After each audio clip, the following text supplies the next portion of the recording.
Good evening, everybody, and welcome to tonight's episode of Crit Test Dummies. I'm your host and dungeon master, Peter Fleming, joined by our returning cast for our Tier 4 arc, Chris, Shane, Luke, and Patrick. Tonight, we're continuing our story with a new adventure by Zeke Gonzalez called The Three Faces of Night. This is part of a series of stories by him called Pretty Little Liches. It is a set of three little one or two shots that all feature, obviously, liches of different sorts that can be done together as an extended thing or as we're doing as pick one of them to do. So yeah, that's what we're doing today. Our characters, since we have saw them last, it's been about 2 weeks for them, and they have done a couple things, including leveled up to level 18, which means they all have some awesome new tricks that I get to try and subvert. So, we'll go quickly around, kind of reintroduce our characters. What have you been doing the last 2 weeks? If you've gotten any new fun tricks that you have, or any new fun tools, toys that you've purchased with your dragon horde from our last adventure. What you been doing since you defeated ancient black dragons trying to sink the material plane into oblivion, basically? I mean, did we defeat them? You stopped the ritual. The fact that the dragons got away and, promised revenge, I'm sure that won't come up again at any point in the future. It's totally fine. We also didn't steal anything from their horde. Oh, yeah. No, not at all. Never there in the first place. They will be perfectly fine with whatever happens. Anywho, so, Hathar, what have you been up to the last 2 weeks? I don't know.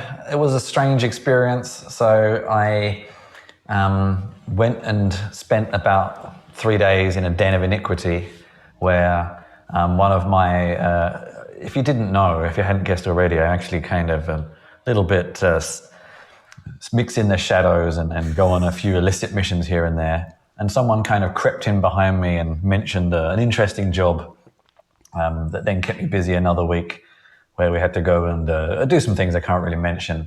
And then I came back feeling much more experienced. Nice. And spent the remaining 3 days in a different den of iniquity. And, the usual. And then Gustav called and said, "Come on over, and we'll see what happens next." Aku. Yes, I spent my 2 weeks basically getting an overhaul. I had my armored parts polished, some parts replaced, and everything oiled up. Nice. And ready to go. Okay, that sounds much wronger than I had it in my head. It's always good to prepare and get oiled up and ready to go. That's always... This is a high-class joint here, folks. Please assume the position. Oh, and quickly moving along. Shane, what has Father Garen been doing? Father Garen, the pure-hearted priest, has been he's been thinking a lot about his symbols of the Lord. So he's worked quite a bit on his rope of straw, which he keeps around his hand, and has therefore made some enchantments to it. And he's also been, researching a little bit like what happened to his order and such. Okay. And finally, Gustav, what have you spent your 2 weeks doing? Gustav started a new business endeavor. He teleported around the Sword Coast and built fortresses every day with the wish spell.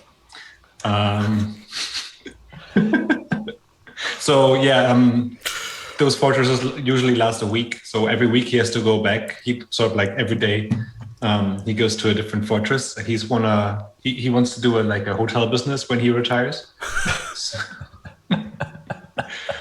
And that's basically what he's been doing. I mean, it didn't take him long. He can just teleport there and build that castle out of thin air.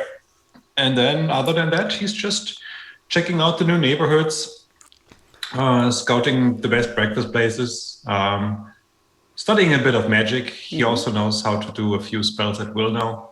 Nice. Well, not at will, but without expending spell slots. Essentially, it will. Yeah.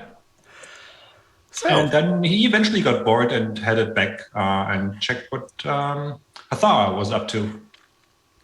where do you and Hathar meet up? The usual spot. What's Some the sort of usual seed- spot? Some sort of seedy bar in the vicinity of is it the Black Tower? Is it called? Black Tower would be in Waterdeep. Candlekeep is technically where Candlekeep. Gustav works. Some sort of seedy bar that we go to and lurk in the shadows. Okay. That would be easier to find in Waterdeep, so we'll go there. It's a bar called the Cantrip. Nice. So it is a... Spell slot. That would be in there. I like it. So it is a cheap bar named after a cheap spell. Cantrip. In the dock wards of Waterdeep. It's Hathar fits right in here.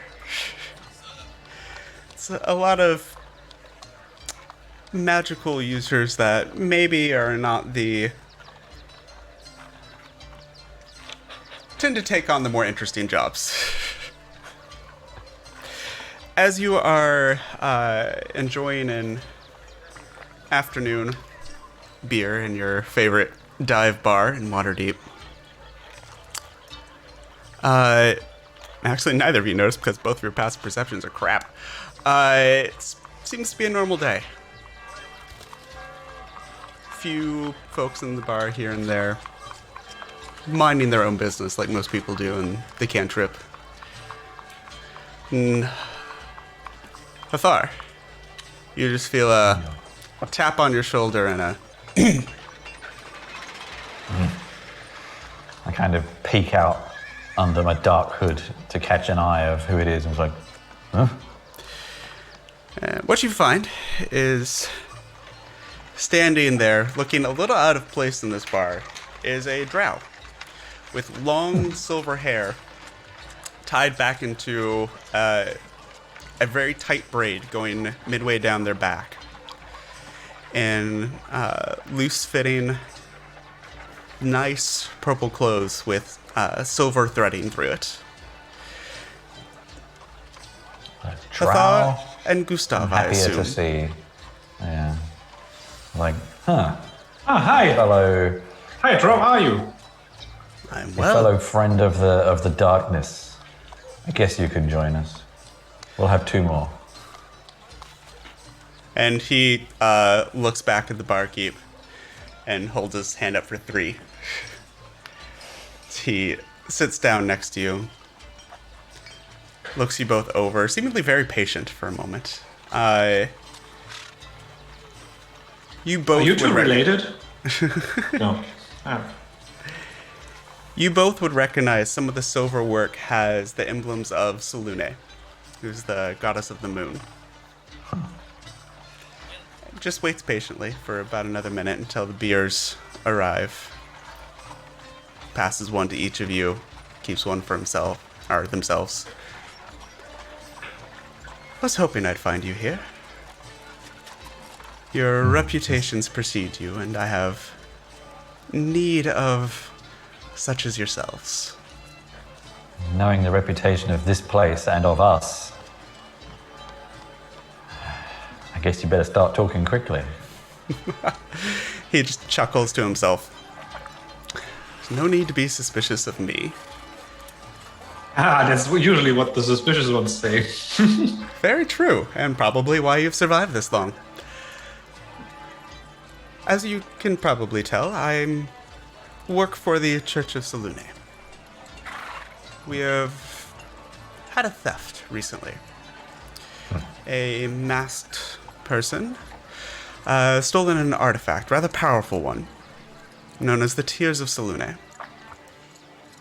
Said to have a drop of her essence itself within the crystals.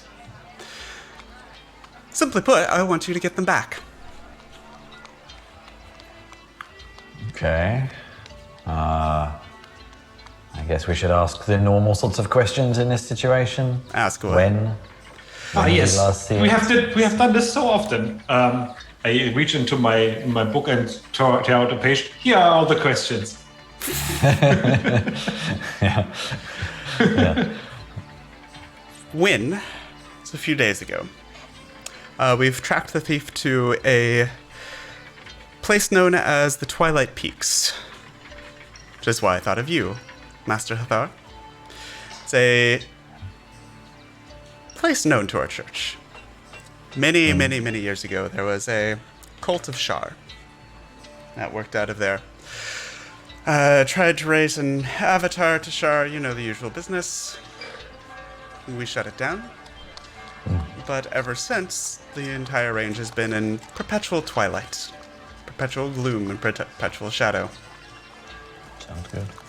Nah, I thought you might say that. That's why I looked for you. We're concerned that the cult is rebuilding. And they might have some purpose for the tiers that is not good. Travel to the peaks, find the hideout, stop whatever's happening, return the tiers, 100,000 gold each. Can we bring along companions? We have the budget for, let's say, 2 more. Plus, Perfect. I know, weird how it works. I could think of just the 2 qualified What could that individuals. And we can throw in this. And he starts fingering a ring that's on his hand. This will protect you rather well from anything you might encounter in the future. I kind of outcome my hands from my sleeves, and I have quite a few rings. I'm like, I like rings. This one's rather useful. If you don't want it, I'll take it. Oh no, I want it. But I want the tears more. No, I mean Hathar. I thought you were just. No, I didn't. I meant that in terms of I like rings. All right. Okay. But, okay, well, Do we have a deal? what do you say, Gustav? You've got anything better to do? I might need like a few minutes every day to keep and look after my castles. Long story, but I have nothing better to do, and our last adventure has been already 2 weeks ago. I'm getting bored. Frankly, I'm bored too. All right, Good. fine. Is there Any sort of time pressure on this? Yeah, I that's what I was direct gonna you ask. I was about to to say. question number 17. Time pressure. If I have not heard from you in 4 days, I'll assume that you have failed or decided not to take the job, and I will seek other help. How can we contact you again? Church of Selune, just here in Waterdeep. Ask for Amrock Illithril. Somebody should write that down. I've written it down in my mind. Don't worry. Okay, good. Fine. Cool. I'm gonna make some calls, and yeah, shouldn't be a problem. Do what you wish. I look forward to hearing from you within 4 days. Good luck, Thank you. We Thanks do for the need drink. luck. and may the moon shine on you. And he stands up. Yeah, he yeah. hasn't touched, or they haven't touched their beer this whole time, and they just chug it down. This very like proper person this whole time chugs the beer, slams it down, I've always gives liked you a slight drows. nod, and then I they mean, leave. even priests can go to college, I guess. I've always liked drows. They have a sense of fun. Oh, that was a drow? Yeah. It was very clearly a drow. Like the skin tone almost matched the purple robes. I don't see color. I see shades of darkness. Thank you for explaining. So yeah, you have your mission. All right then. Let's get the other two together. I doubt they've got anything better to do. Let's get out of here. Yeah, do you know how to contact them? Yeah, the other two. I heard the metal one was getting shined up somewhere, so it shouldn't be too hard to find. The other one, well, anywhere where there's some goody two-shoes spouting off some old rubbish, I'm sure we'll find him. To be fair, even in a place like Waterdeep, Garen and Aku are gonna stick out. Exactly.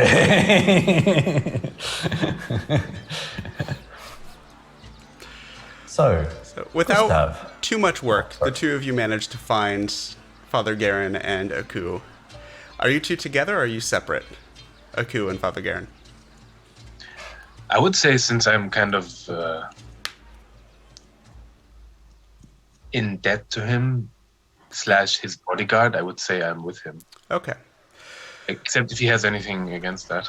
But, well, Father Gavin is giving random sermons to like just people he finds, so you could join in the audience there.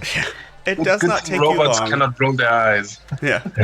It does not take you long to find the black robe and white collar of Father Garen on a street corner, and a large, now polished, metal man with large weapons on him on a street corner, and hearing the praises of the Lord.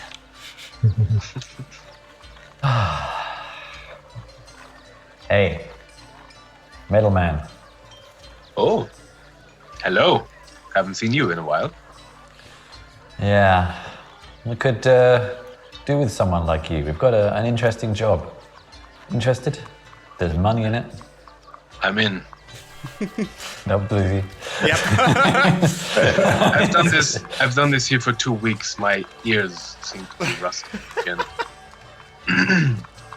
If I had You any. didn't have to use any charming spells on you. Excellent. Well, Great. What do you reckon about the other one? I'm sure he could use some diversity. And as you You should have ask this him yourself. conversation, Father Garen is on the corner doing his thing. Father Garen, what does your sermon sound like? What are you saying? Trying to yell at the He's crowd. still, he's like maybe even batted an eye at the fact that people are talking during his sermon, but he's still talking to like this random bunch of orphans or something like this that he's gathered around, and he's got his book open and a hand high in the air, and he's saying, "O Lord, we offer to thee the souls of the foul and the hearts of man who have strayed from thine path," and so on and so forth. And you have a little retinue of 3 little kids near you. All of them dirty, kind of ragged clothes.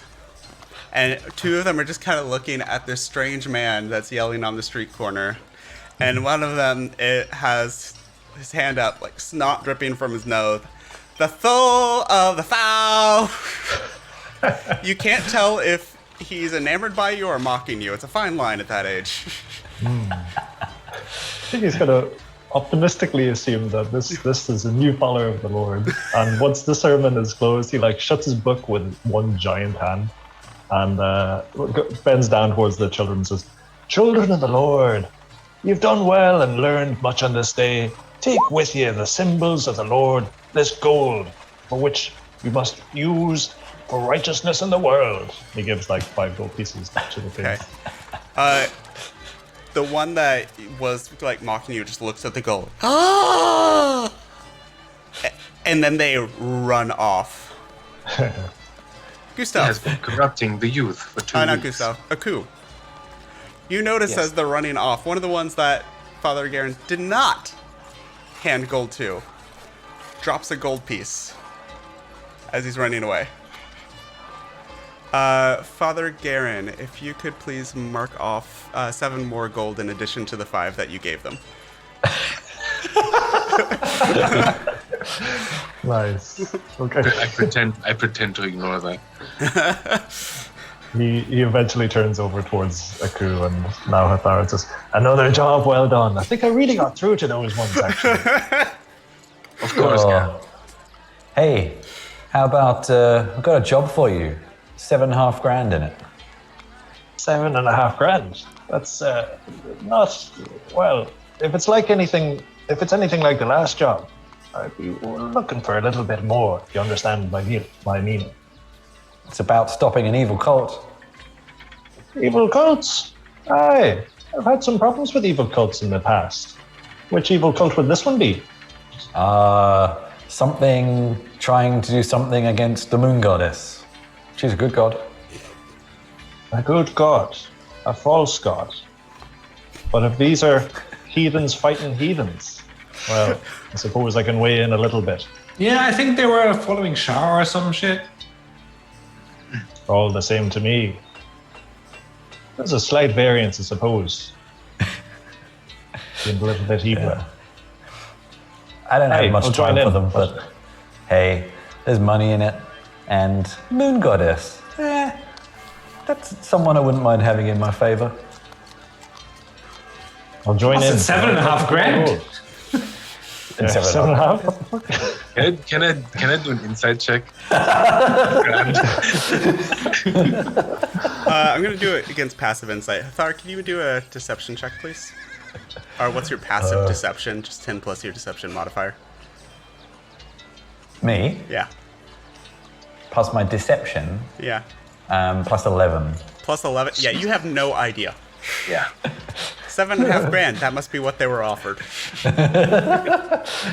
It seems low. You're not stupid. It seems low. There's been I some inflation don't since care much 500 about years money. ago. If it's diversity, I'm in. I need to stretch these new joints. You're looking good there. Thank you. Okay. So, And by the way, we have 4 days, so better get going. how are you getting there? Getting where? Where exactly are we going? So, you were told about a mountain range known as the Twilight Peaks, Aha. and left to your own capable devices to figure out how the hell to get there. Let's charter an airship. Well, we should find out where it is first. We could go and consult the library, I guess. If you have have pretty- if you're proficient in religion, you can do a religion check for me, please. Oh, father. Yeah. Yeah. Proficient in religion, you say? Yes. I wouldn't be So, surprised. 13. Not in your time frame. My All heathens, all the same to me. 500-year out-of-place father. Yes. I can teleport us there. Yeah, but we still have to know where there is. That's You got a vague description of a mountain range did? that is Okay. in perpetual gloom and twilight. That might be enough to work for a teleport spell. Oh. There can't What's be it called? that many regions that fit that description. What was the region's name again? Twilight Peaks. Twilight Peaks. Peaks. I guess some research is in order. Yeah, you could definitely do some research. What are you trying to find exactly? The specific location, the description to help your Yeah. teleporter, or what are you trying to get? I would think the library of Candlekeep would probably have some maps with more mysterious places on, I'm guessing. Easy enough to do. I might even find a colleague that has been there and can teleport us there. Exactly. So, teleport to Candlekeep from Waterdeep. Easy enough to do with your helm. In Candlekeep, I would like all four of you, if you're all four going to help with this, make an investigation check, please. Gustav, since this is your home and you know the place, you can do it with advantage. Oh, hello, Arthur. I will consult my internal database. 4 for Father Garen, Investigation, was 10 it? for Hathar, yep, investigation. A crew 20. with a 24. Wow. I mean, I've been in the service of a mage for decades. Yeah. True. And a 20 for Gustav. Okay. Gustav and Oku, you don't find somebody that has been there, but you do find a couple of tomes that deal with the geography of the northern mountain ranges, as well as the history of the occult, both referencing a particular area in the mountains known as the Twilight Peaks that is notable for always being dark. The sun just randomly doesn't seem to shine there. Oh, sounds amazing. I love it Or already. at least kind of sort of barely gets through. So, with that knowledge, you could make an attempt at teleporting there. It wouldn't be 100%, but it's better than where you were a second ago. I hate teleporting. Okay. If you I want mean, to, if you can promise that you will not kill us. if you want to spend more time, like spend the first day doing research, you might be able to get more accurate and have better success of reaching where you want to go. This is down to Gustav, no? This is well. Yeah. What's the chance of failure if we do it immediately? As it is, you would know that with the description that you got a pretty good description. Aku especially found a really nice version of it. You have about a 1 in 3 chance of failing outright. Oh, okay. And what would a failure entail? Owie. Quite high risk, isn't it? Yeah, It's gonna 30% of Yeah. failure? That's a good chance. yeah. You We would fought pretty much need dragons. to I would find rather not somebody die that's to it. been there to take you there to get a whole lot better, which you might do. It just might take a little bit more time, a little bit more asking around to find someone.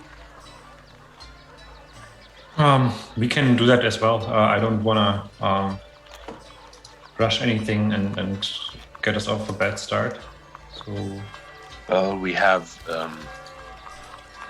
If we stay for a day, can we research like what sort of creatures are there? And You what- absolutely could. Yeah. good Then idea. Okay. seems like we should do that. So spend the rest of the day researching. Can I get tell me what you're researching specifically? Are you going to be looking for better descriptions, somebody that's been there that can take you there, which you might be able to find more information on what this cult might be that's shown up there? Tell me what you're looking for and make another investigation check for me, please. So let's start with Hathar. What are you going to be looking for? I'd like to look into the cult. Okay. Go ahead and roll that for me. And Gustav, what are you looking for? I'm looking for the head of the divination department, so to see if he can give me some sort of information, or if he's been there, or Okay. if he even might know what we can expect there. Some sort of like if he can talk to a divine entity to give us like a clue or so. Okay, that'll work for me. Do that roll for me, please, with advantage again. Hathar, with a 14. We find references to cults of Shar. Lots of undead. Lots of nastiness. Occasionally some demons, but it's hard to find specifics about this cult in this particular area. Okay. Gustav, with 24. You do manage to track down the head of divination.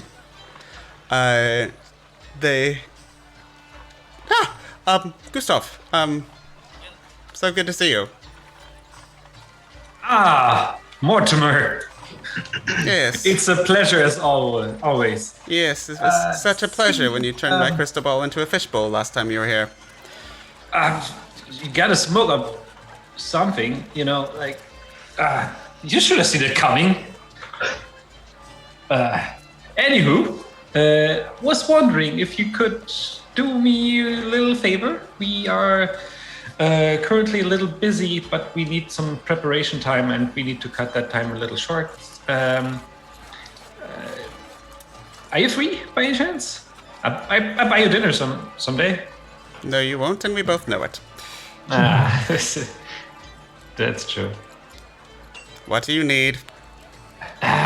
See, we were wondering if you might have been at some point during your long and strenuous life to the Twilight Mountain Range in the north.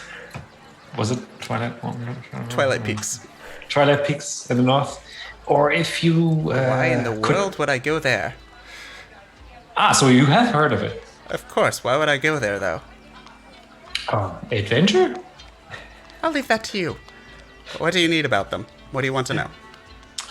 Any sort of like indigenous creatures there, dangerous folks, cults, particular. Let's see what we can see.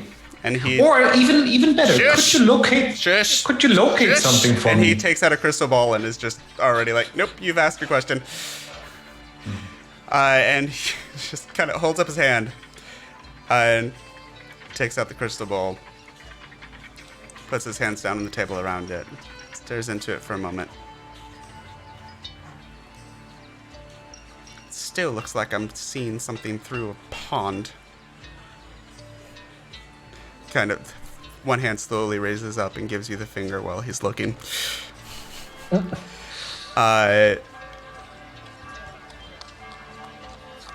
Oh. Oh, goodness. And you're headed here. And he looks up. Sure. 3 things. Did a quick scan. 1. Dragon. Have fun with that. Again? Again. Oh, right, the business with that. 2. Same old. Some sorrow sworn.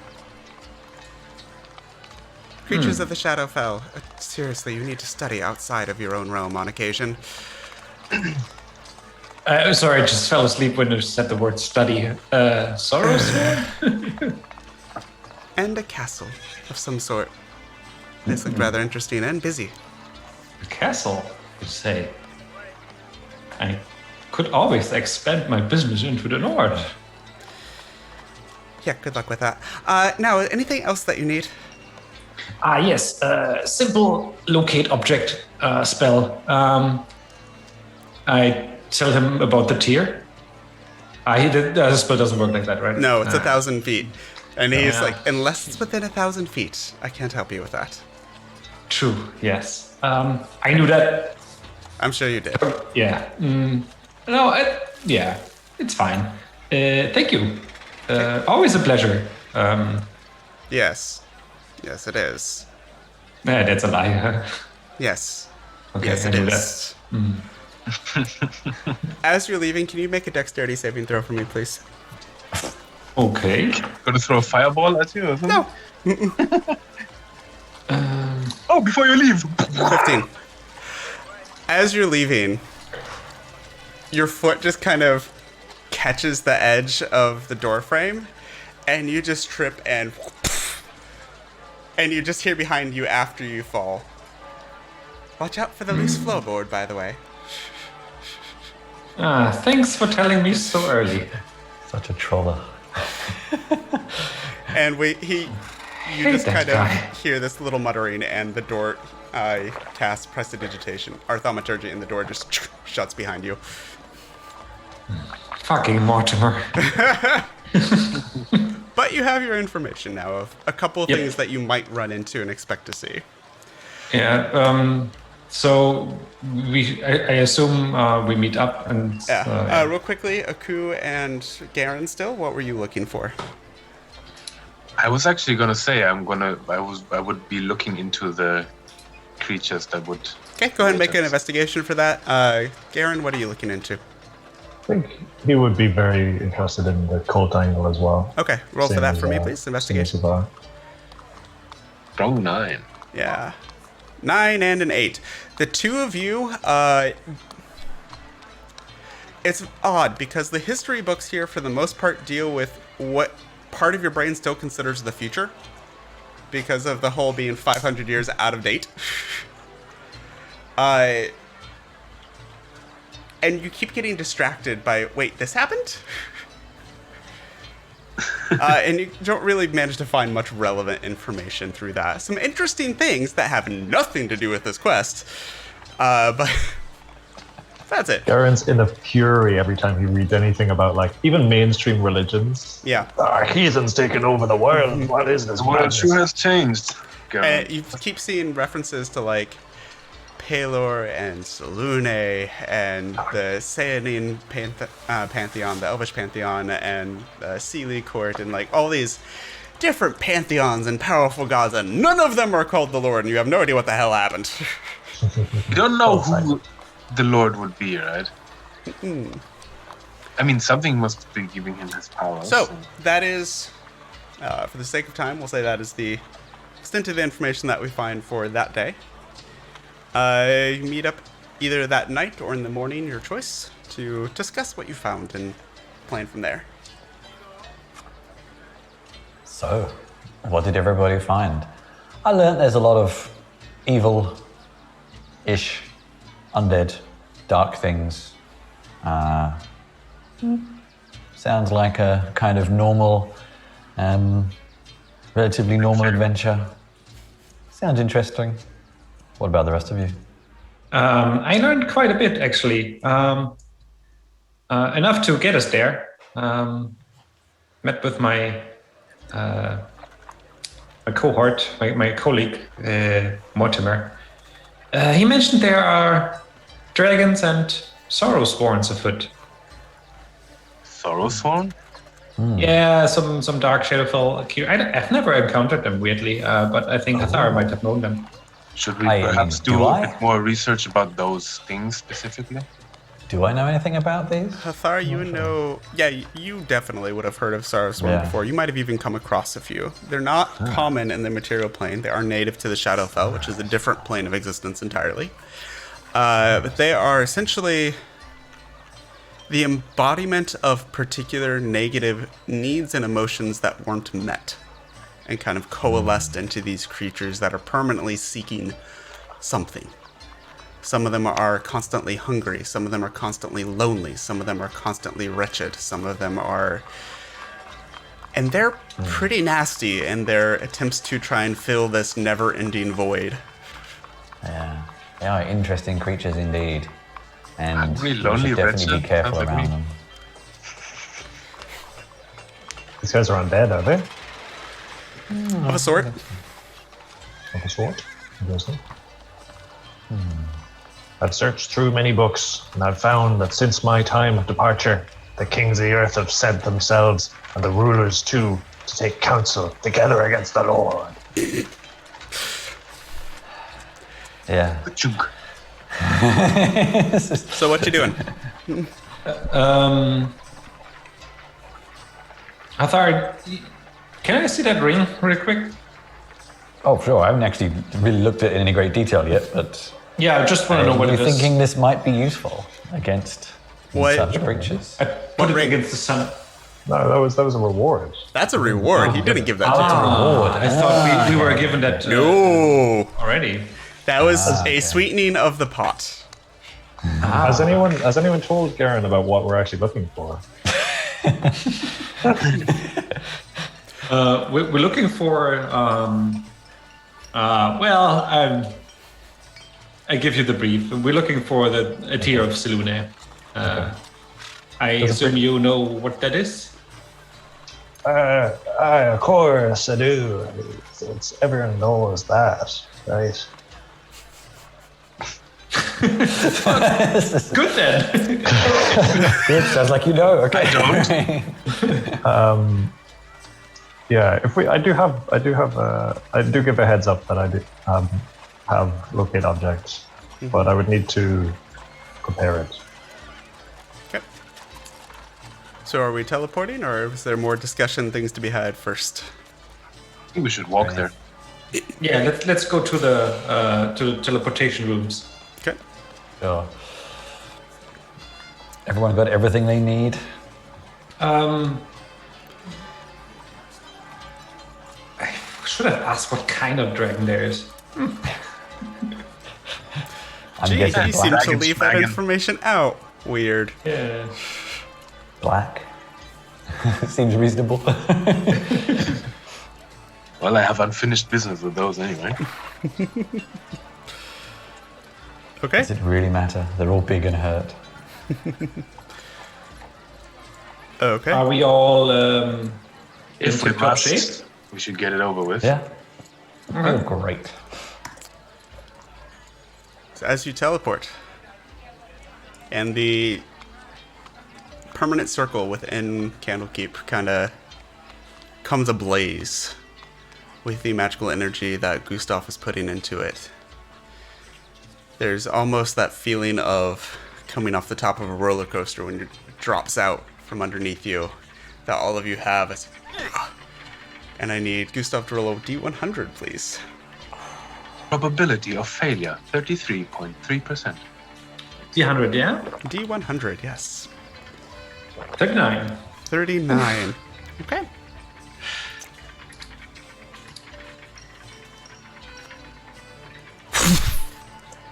You all come to a landing.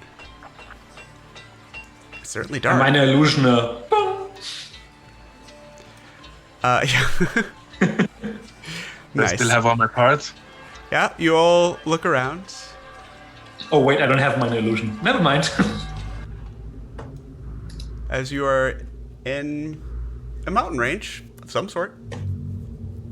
It's dark. And as you look up, you realize that the sun is just coming up here. And as you wait a few more minutes, the sun keeps rising. So you ended up in some place that is similar, at least at the time of teleportation. But the sun is shining, so I don't think we are where we are supposed to go.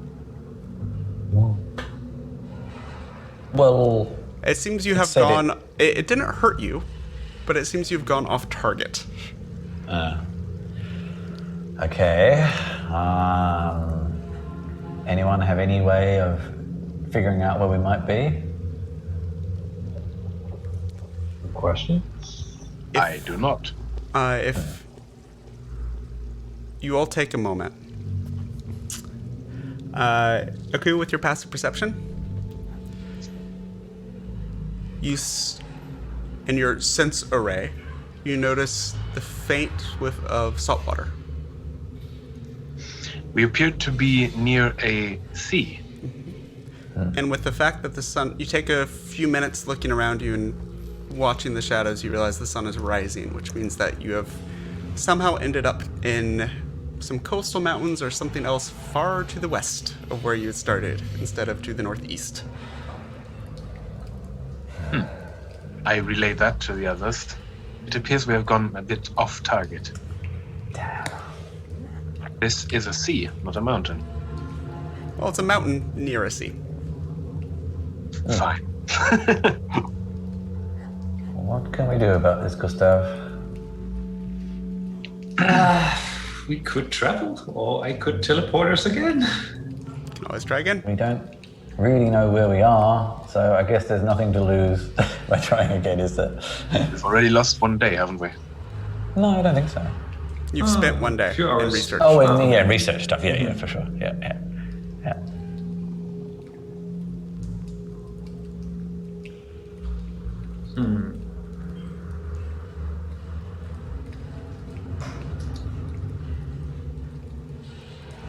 Yeah, we'll have to be reliant on the teleport, no? Or do you need the actual location to teleport from? I mean, Is we it- won't get any more familiar with the location, so the odds would be the same if I tried Yeah. again. And for the sake of story, I will be making the odds slightly better each time as well, just so we're not in an endless loop of 4 hours later.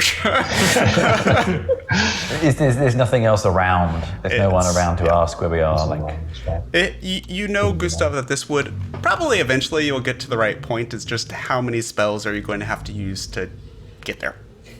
Yeah, my helm has 3 chargers a day. Yeah. Right now it has 3 chargers. Let's just go again. So you're just going to try again? Yep. Okay, roll a D100 again for me, please. Walking is for peasants. I like walking. 78. So that's Okay. what made for. Right on target, sir. And as you, once again, all 4 of you just, even Aku somehow, who doesn't have a stomach, technically speaking, and then, My gyroscope is. yeah, it's just thrown off completely. Inertia dampeners. And it feels like crash landing, even though your feet technically haven't left ground at any point. Back on another rocky surface. And as you look around you, This looks a lot more like what Mortimer and Amrock described. I think we're here. I immediately do a scan of the surroundings. It is kind of bizarre. It feels like that twilight when everything starts to go slightly purple and blue. But there's no evidence of sun from any direction. Like, there's no evidence of setting sun in any way. Like, even figuring out where north is by the sun seems impossible at the moment.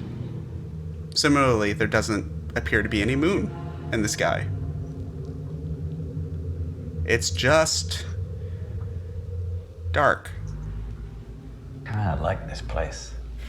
No It shit. is effectively dim light everywhere. Oh, you must like that. Is there anything so wrong with this place that needs fixing?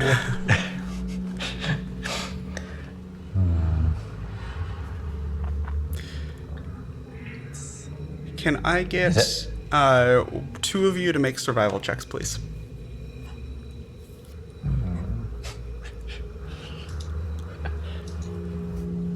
Volunteers first.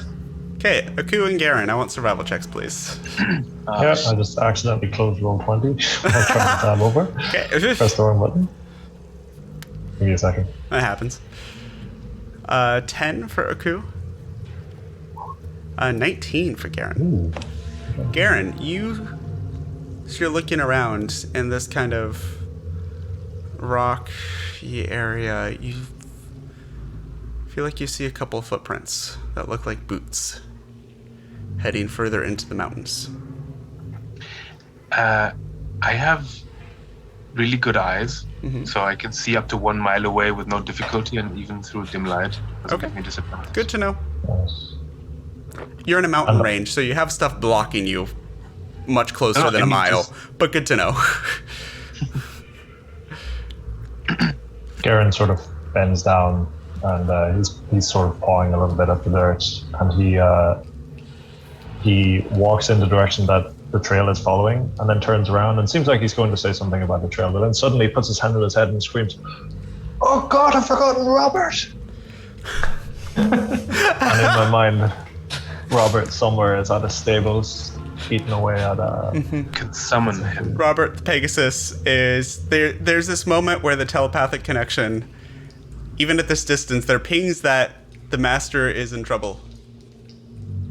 And then Robert goes back to eating hay. Oh dear, oh dear. Then I say, Freya will have to go on foot, I suppose. Hey, here, look, someone else has been through this area. And I point out the trail. Can't you summon Robert? Hey, I can. Did we rest during the research day? You rested after the research. Yeah. There was a long rest between researching and then teleporting away the next morning. Yeah, then I'm gonna readjust some spells, so yes. But I'll do it later. Okay. So we're following the tracks into the mountains. Who's leading the way on this? What's your marching order? Naku. I am not very good at survival, but I can be near the front, definitely. Okay. Yeah. I'll hop on my broom and hover a little bit higher and look towards the sky, because in the back of my head I still have dragon. Okay. So we You're in the have. middle, Father. Okay. So we have Aku, and then Garen, and then Hathar, and Gustav flying on your broom over you.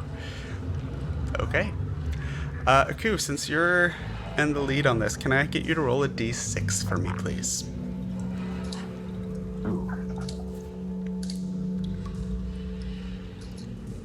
Four.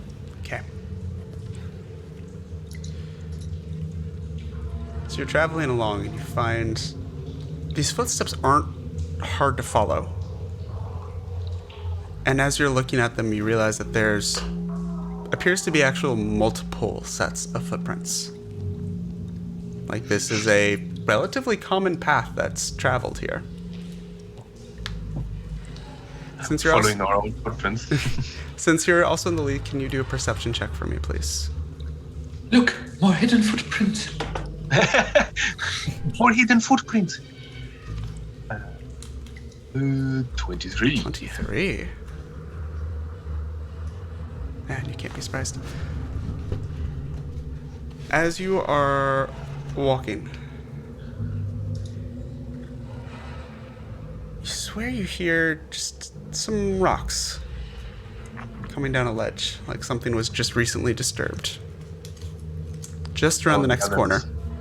I hold my arm out to the others and say, I hear rocks falling. You should be careful. Wait a minute. Lots of rocks here. They move, which is not normal, so you should watch out for I wouldn't say avalanches, but I don't know how to say it in English. Just a thought. This could also mean that something is disturbing them and moving them. Very likely. So, even twice as many reasons to be cautious. Can I get the other three of you, since you now know that there might be something weird, all three of you make perception checks as well. I used one I saw of my ring slots to cast. Mage armor. Yes. Perception, yeah? Yep, perception, please. I take out my weapon just to be ready. Okay. 16 for Hathar, 18 Garen, 5 for Gustav. It's dark here. Yep. Gustav, your eyes are on the sky. And you are not really paying attention. Fucking mortal. As you turn the next corner, Aku, you're the only one, because one, you got rolled really well in perception, and two, freaking barbarian high-level features. You manage to just duck out of the way as a glaive shoots from behind a rock that would have taken your head off had you not dodged out of the way. And I need all four of you to roll initiative for me, please. My head is very well attached to my body, excuse me. Aku, you are good. The other three of you, you are technically surprised for this first round. So your first round, you will lose your action. Your everything, actually. You will do nothing. So, here we go. Hathar, 2. 15. 15 for Aku. Garen, 15 as well. Lower initiative modifier, so we'll go after Aku. And finally, Gustav, 11. Cool. And finally, for... where'd my dice go? There my dice go. Rolling initiative on real dice, because the electronic dice, we have discovered, don't like me. Oh, real dice don't either. That's okay. Serves you right. That's what you get for your superstition. What you gonna do? So, I need all of you to place your tokens on the bottom part of this map, somewhere in this opening area. Aku, you are in the lead, so you're ahead of everybody else. Everybody else is somewhere behind that. And I will move out. Well, first of all, get some more appropriate music going.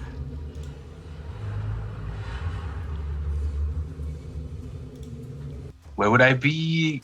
You would be Like somewhere, here? let's say near this particular rock. We'll say that's where the glaive came out of. All right. Okay, that is, where are my black cards? There they are. So that's the one that just jumped out to try and attack you. 2, 3, and say 4. Okay. As 4 of these, what look to be heavily armored people with giant glaives, long spears with sharp edges down them, kind of step out from behind the rocks, all of them in just sheer black robes that are kind of drifting over their armor at the moment, with some bits of stitching through it, but you can't really make it out super well at the moment. Aku, you're up first, and you can act. Hello there. I go into a rage, Naturally. of course, and I will swing my weapon at the thing in front of me. Okay. Recklessly. Recklessly, you got it. So that is a 31. 30. Yeah, a 31 I think is gonna hit. For 14 plus 18 actually. 18 total. plus 4 for rage. So that's 18 points of lasting damage as you duck out of the way and that great axe just comes and slices this guy. Yeah, 18. That's a solid hit there. Second attack. 31 as well. It's also 31 gonna hit. again. 32 actually. 32, yeah. Well, either way.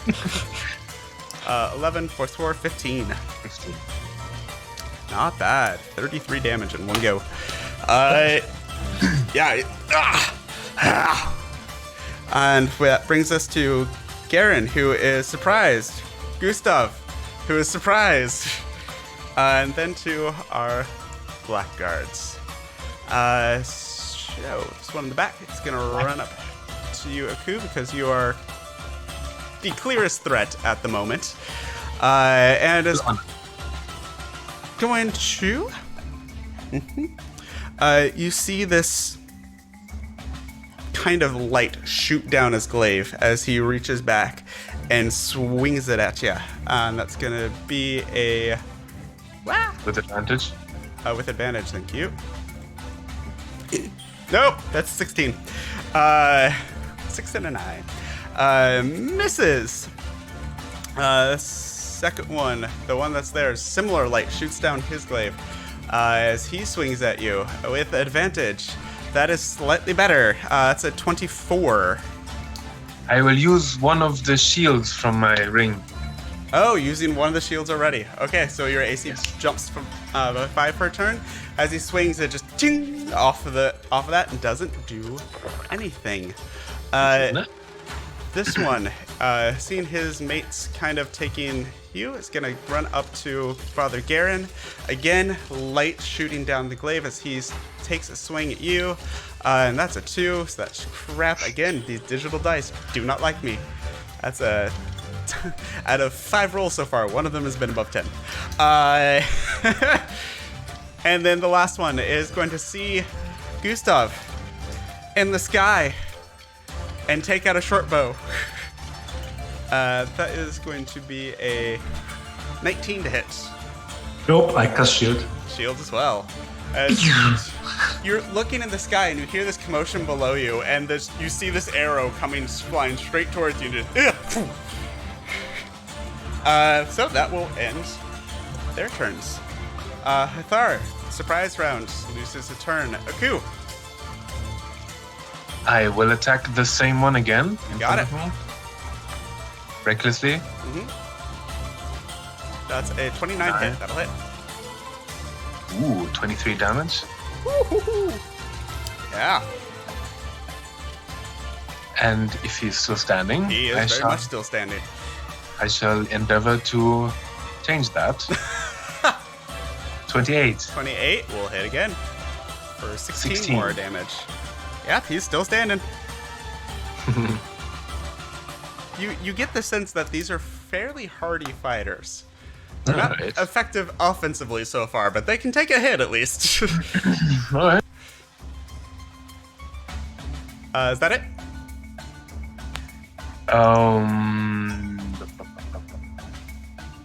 That's attack action, double attack. I don't have you can use bonus action. attack. Right, that's a different barbarian subclass. So that will bring us to. I don't know why the music is lower than normal. That's okay. We fix it. Garen, you get to move now.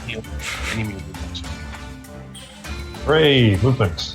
Yeah, Garen's gonna go with a nice and simple hunter's mark on the one closest. Okay.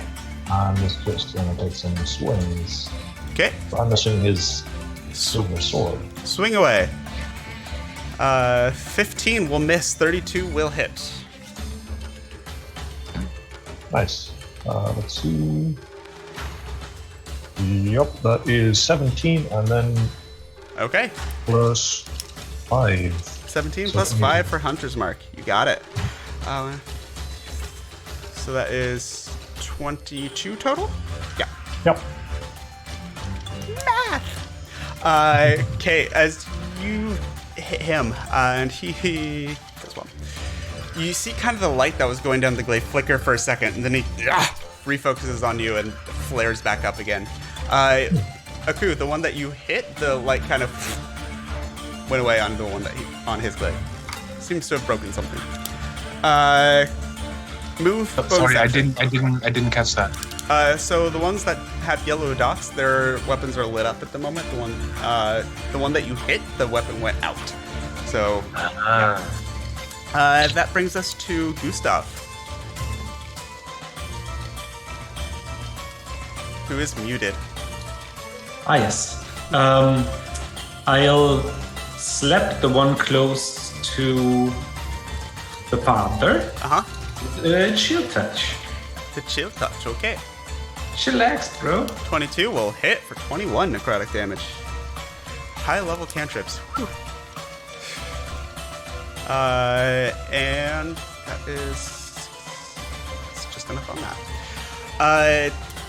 Okay, and this ghostly hand kind of comes up from the ground and shoots up through him. You see him kind of freeze in place before he kind of looking around and spots Gustav as he flies away on the broom. Yeah, fly away the broom and use a bonus action to teleport it here. Okay.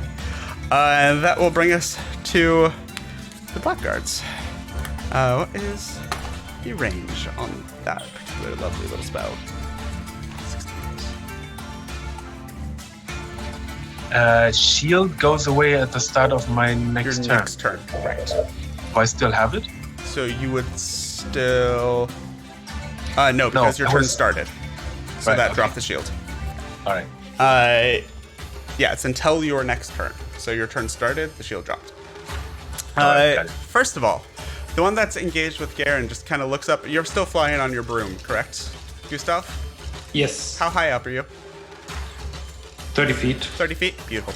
The blackguard that's engaged with Garen just kind of looks up at you. Full. I need you to make a wisdom saving throw for me, please. What? Mm-hmm. Come on. What? 16. Makes it. And you feel this command, and you feel yourself... No! You feel yourself almost slide off the broom without not under your control, and then just kind of what the fuck, right yourself and shout no back at him. The two over here, this guy's gonna light up his sword again because he still can, and both of them are going to take shots at Aku with their glaives. Just noticed that they're supposed to get 3 attacks each, so that first round they did less than they should have. That's okay, that's my fault. So the first one, 3 attacks, all with advantage. That is a 19, 23, and a nat 20. Well, I guess the night 20 hits. Yeah. And the 23 as well. Okay, so the 23 hits you, and it's going to do, I need to double check something real quick. As it hits you, you see the light that was on the weapon just flash and sear in through your metal body, doing 12 points of radiant damage, reduced to 6 because barbarian stuff. Then the glaive itself does 14, reduced to 7 slashing. And as that flash happens, you kind of recoil from that. He pulls back and just stabs you with the thing, doing exactly average, doing 15 points of slashing damage, reduced to 7. That's the crit, right? Yep, that was the crit. Rolled a 10 and a 1 on the 2d10 for that. So I mean, perfectly average. So that's that one. Second one, And light on his sword is gone out. Second one, same thing. 3 slashes, all with advantage. That is another nat 20. And then what is that? 15 and a less than 15. So both those miss, but the nat 20 hits. So that is, and that's going to be with the radiant damage doubled as well. Mm-hmm. So that Is it is some kind of smite? yeah, it's blinding smite. Ooh. So that is going to be 33 points of radiant damage reduced to 16. All right. As well as 13 points of slashing damage reduced to 6. Add 6 on it. Damn, the radiant damage alone was 33. Yeah. Well, that's 68. So, yeah. And I need you to do 2 Constitution saving throws for me, please. 2 constitution. Unless you can't be blinded. Oh, can't be. No, I Okay. can't. 29 and 23. You're fine. So that is, there goes. And then this last guy here, 1, 2, 3, 4. Yep, you can get up to Father Garen. Lights up his glaive as he is running towards you. And it's going to take 3 attacks normal at Father Garen. Ooh, that's pretty good. That is 25, 19, and 19. Yep, 25 hits. 25 hits, the other 2 don't. That's fine. So that is going to be 10 points of radiant damage. And then 13 points of slashing damage, and I need a Constitution saving throw, please. Yeah, 21. You're fine. So as this blinding flash just... As there's this explosion of radiant light energy as the glaive cuts across your arm. And you kind of shake your head for a moment. You have to blink the lights out of your eyes, but refocus on the 2 guys harrying you now. Hathar. I'm gonna give you another Constitution for concentration. Got it. That's 24. You're fine. Yeah. Hathar. I am gonna say this place was so wonderfully dark and gloomy until you came and lit it all up. Watch me light you up, and I'm going to use meta magic to double firebolt onto both of these 2 in front of The 2 closest. here in front of So there's 2 on Actually, no, I'm going to go for these ones in front of Aku. Actually. Go for it. Yeah, so first firebolt on the one on the left Okay. Hey, those are mine. is a 28 That's going to hit, yeah. for 14 fire damage. You got it. And then the second one on the right,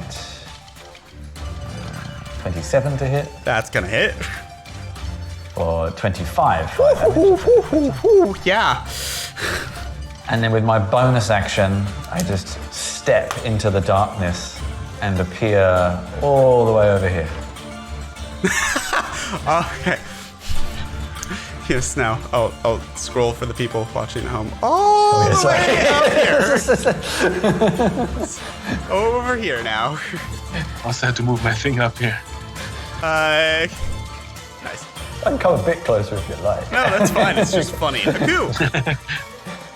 Yes. Surprise, surprise. I will swing my axe. Okay. And the one that Reckless. you've been hitting is not looking so great right now. 18 Ooh. still hits. For 19. Okay. He's still up, yeah? Yeah, he's still up. He's looking real rough, but he's still up. Let's see if we can change that. 32 will hit Ah, for 13 more points. 13. Yeah, he's still moving. He's not happy, but he's moving. Bloody hell. Garen. Yeah, I'm gonna try hit the this guy right here. Let me get the selector. He still has a light on his Yep. fire. And I'm going to actually use Thunder Smite for this particular. Go for it. Smite versus So- smite. Yeah. Let's see. 31. attack. Yeah, that's gonna hit. Nice. That hit a Let's see freaking what dragon. rolling smite does. Okay, no, it just rolls damage. Okay. 4 damage Rolling from Thunder Smite. Added on to whatever you do. 19. Okay, 19 will hit as well. Nice. Okay, so Damage for the first one is 19, plus this is the one you hunter marked, so go ahead and roll 2d6 on top of all that. 9. A 9. So altogether, we have 19 plus 4 thunder damage, plus 4 hunter's mark, second attack, 17 plus 5 from hunter's mark. That's a whole lot of damage. Give me just a moment. 28, 38, 45. That's 49 points of damage in 2 hits onto this thing. That hurts. Good job, Garen. All right. He needs a strength saving throw. Suddenly DC not 19. looking the best. Still moving, but suddenly not looking the best. Strength saving throw is 18. Then I think he's knocked prone. That doesn't save? DC 19. Whoa, yeah, he's prone. So now prone. And Yeah, that's something like that. and rolls a 1 on the concentration check, so also loses the concentration on the smite. Okay. Well, that happened. Oh, he's also pushed 10 feet back, sorry. Because why not, I suppose. Get closer to me, goddammit. Wallet. Whoa. What weapon do you even have? What's your This weapon? is a- Longsword? Yeah, his longsword. Okay, yeah. this is not a bludgeoning weapon. It shouldn't be able to throw people 10 feet back. But as you send your holy energy into him, there's just this almost little explosion, and you see this huge dent in the front of this man's armor as he is laying on the ground. Blasted heathens. Kind of like in the movies when somebody takes a shotgun blast, but is wearing a bulletproof vest and they just get thrown backwards instead. It's a little what he looks like right now. That moves us to Gustav. It's me. It's a you. How are they all looking? The one that just got blasted has been hurt. The one in front of Aku is barely standing. The other two look fine. The one that's barely standing, I'm gonna give it an old slap.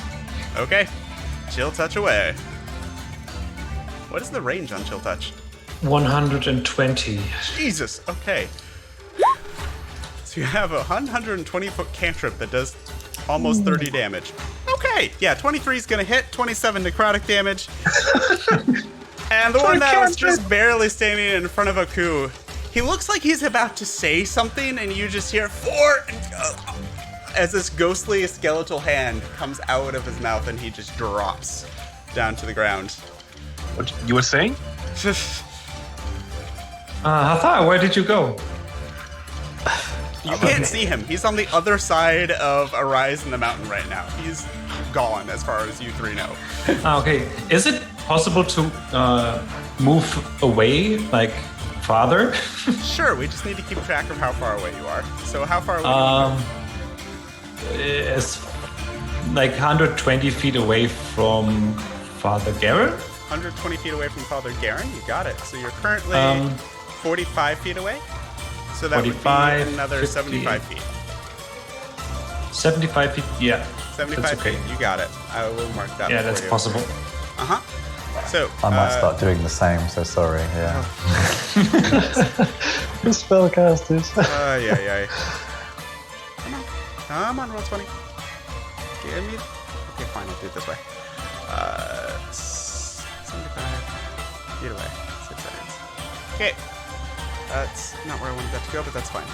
So you're 75 feet away. Okay. Blackguards.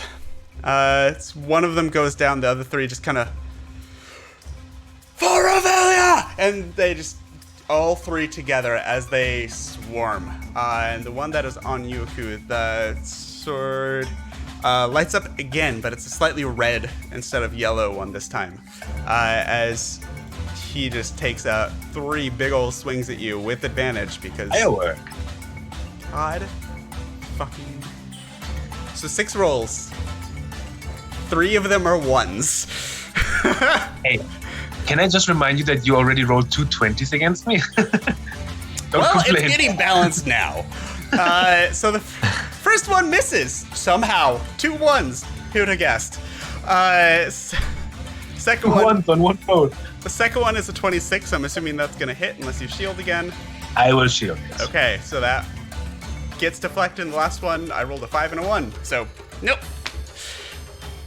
Second one is going to get up, move behind you because you're now closer and easier to get to, and an obvious threat. He's also going to light his up and red and take 3 shots at you as well. Can I, as a power move, just rotate my head towards him? Sure. When I was standing this way. Just. So with advantage, the highest of those 3 rolls is a 21. Why did I use my shield for? I don't know, but you did. Last one here is also going to raise, light his sword up, or glaive up, not sword. 3 against Father Garen. Best one's 20. And I think that misses you. 13 and 1. I rolled, of that whole sequence, 5 1s. Man. All right. Well, I'm back to form now. After the crits early on, we're back to regular DM dice here. This feels familiar now. I was like, oh right, this is how... So comfy. I feel like I have a set of stormtroopers that I'm dealing with. I just can't... You have enough armor. You don't need plot armor, too. That's their turn. Hathar, what are you doing? All right. I think then I will focus on these 2 around Aku still. Yep. Just check. Yeah, more than in range. I think I Just have am eyesight gonna. on them, too. Do I or don't I? You just do... Ish. Okay. Yeah, you kind of go through that rock on both of them, so I'm going to give them I mean, partial I can cover. move and just step back again in a minute. Yeah, you can do that too. Yeah. So, and I think I'm just going to stick to the firebolts right now. I'm going to extinguish their lights with. Actually, no. I'm going to do something different. I'm going to coming out of the darkness comes a black bolt of energy, and the first 2 will go to the one closest to me. Okay. So 19 and a 26. Both of those will hit.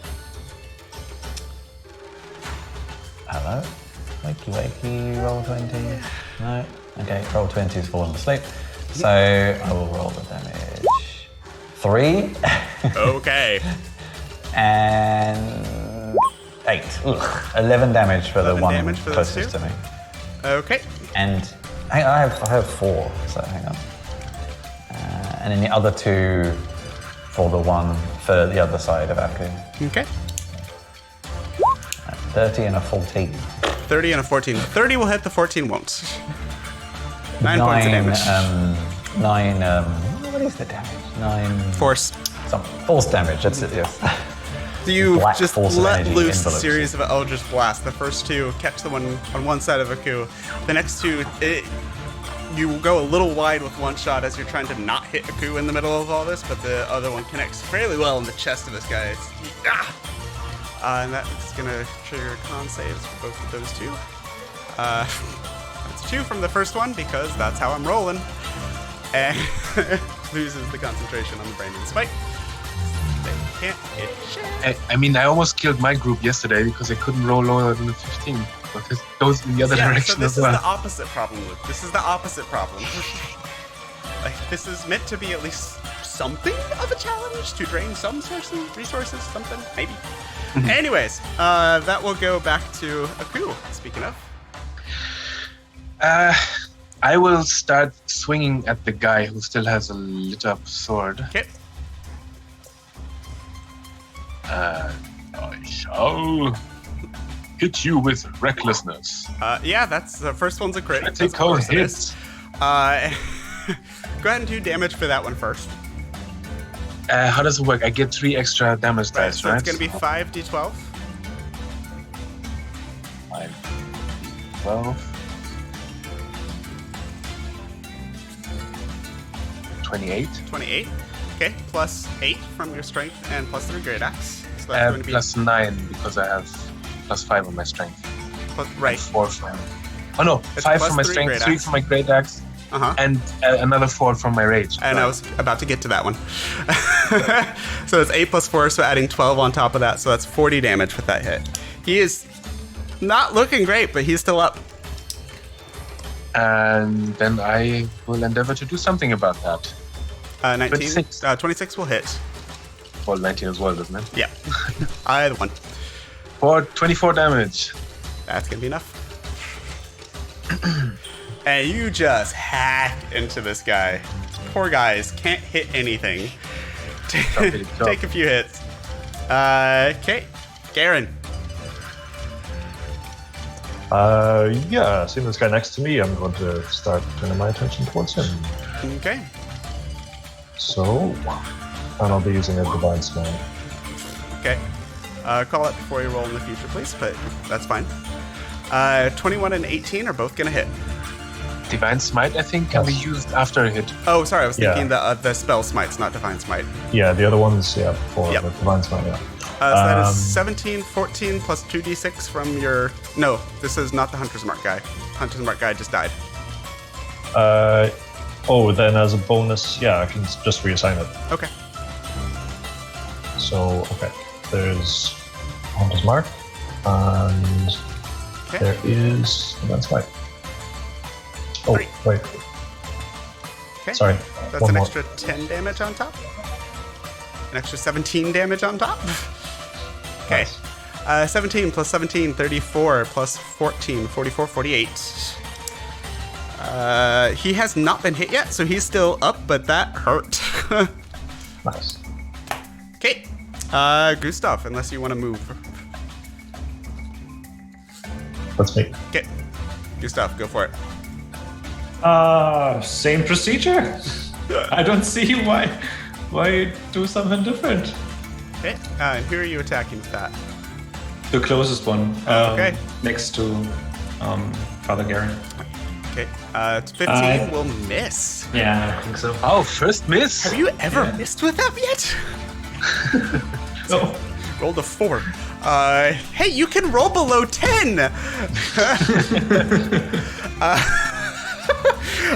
No, unfortunately 14 is gonna miss as he's kind of gotten wise a little bit to you and has kept an eye on you in the corner. As he sees you start casting, just kind of sidesteps it a little bit.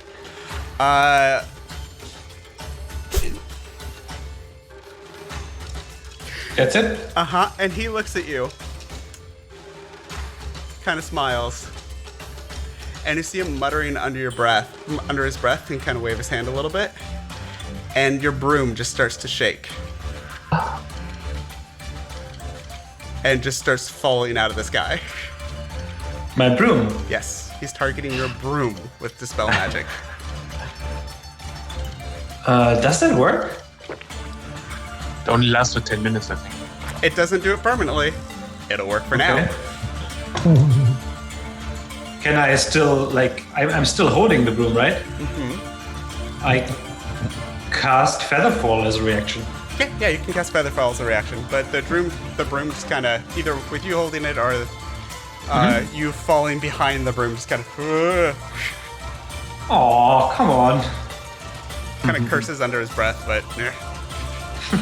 Okay. And the other one that is on Aku. Let's see, what does he have left? Okay. Yeah, he has one more of those. So he is going to... One more of those? Mm-hmm. Oh, God. And we have 3 more strikes with a red sword, and you are out of shields. That is... finally. That's a 24, a nat 20 again, and a 17. Okay. Yeah, 24 and nat 20 Yeah. misses. Yeah. So the first one, thankfully the smite is going to get blown on the one that's not the nat 20. So that is good for you, at least. Yes. So, the branding smite, that is 2d6 radiant. So the first one, 9 points of radiant damage, reduced to 4, because, yeah. And you're also now lit up.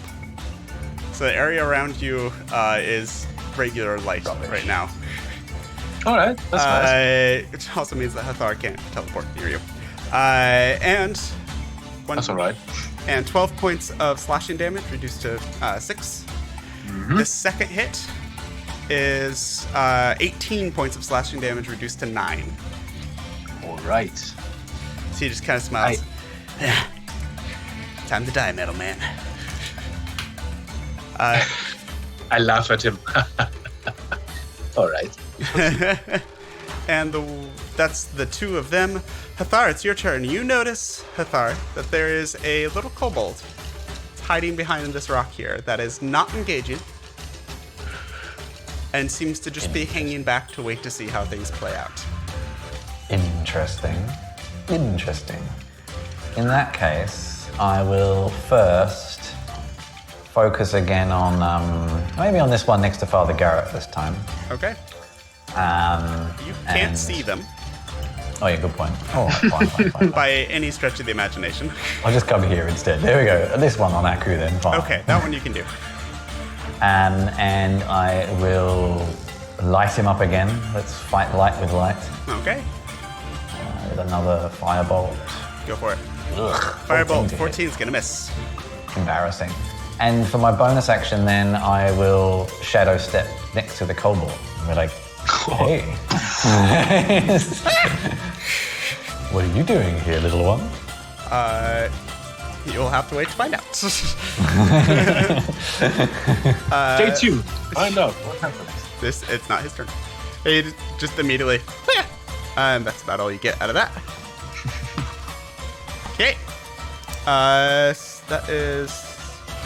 Actually, it's his turn next. Shh. I'm not here. Neither am I. And he's not acting aggressively towards you. Besides, he takes a step back. He is armored. He does have weapons, and he kind of draws a short sword, but it's very much held defensively right now. Yeah. That doesn't attack you, but he's now there. Aku. Yes, I shall smash the one in front of me. Once again. 26 will hit. A 30, technically. 30, it doesn't matter. 20 damage. 20.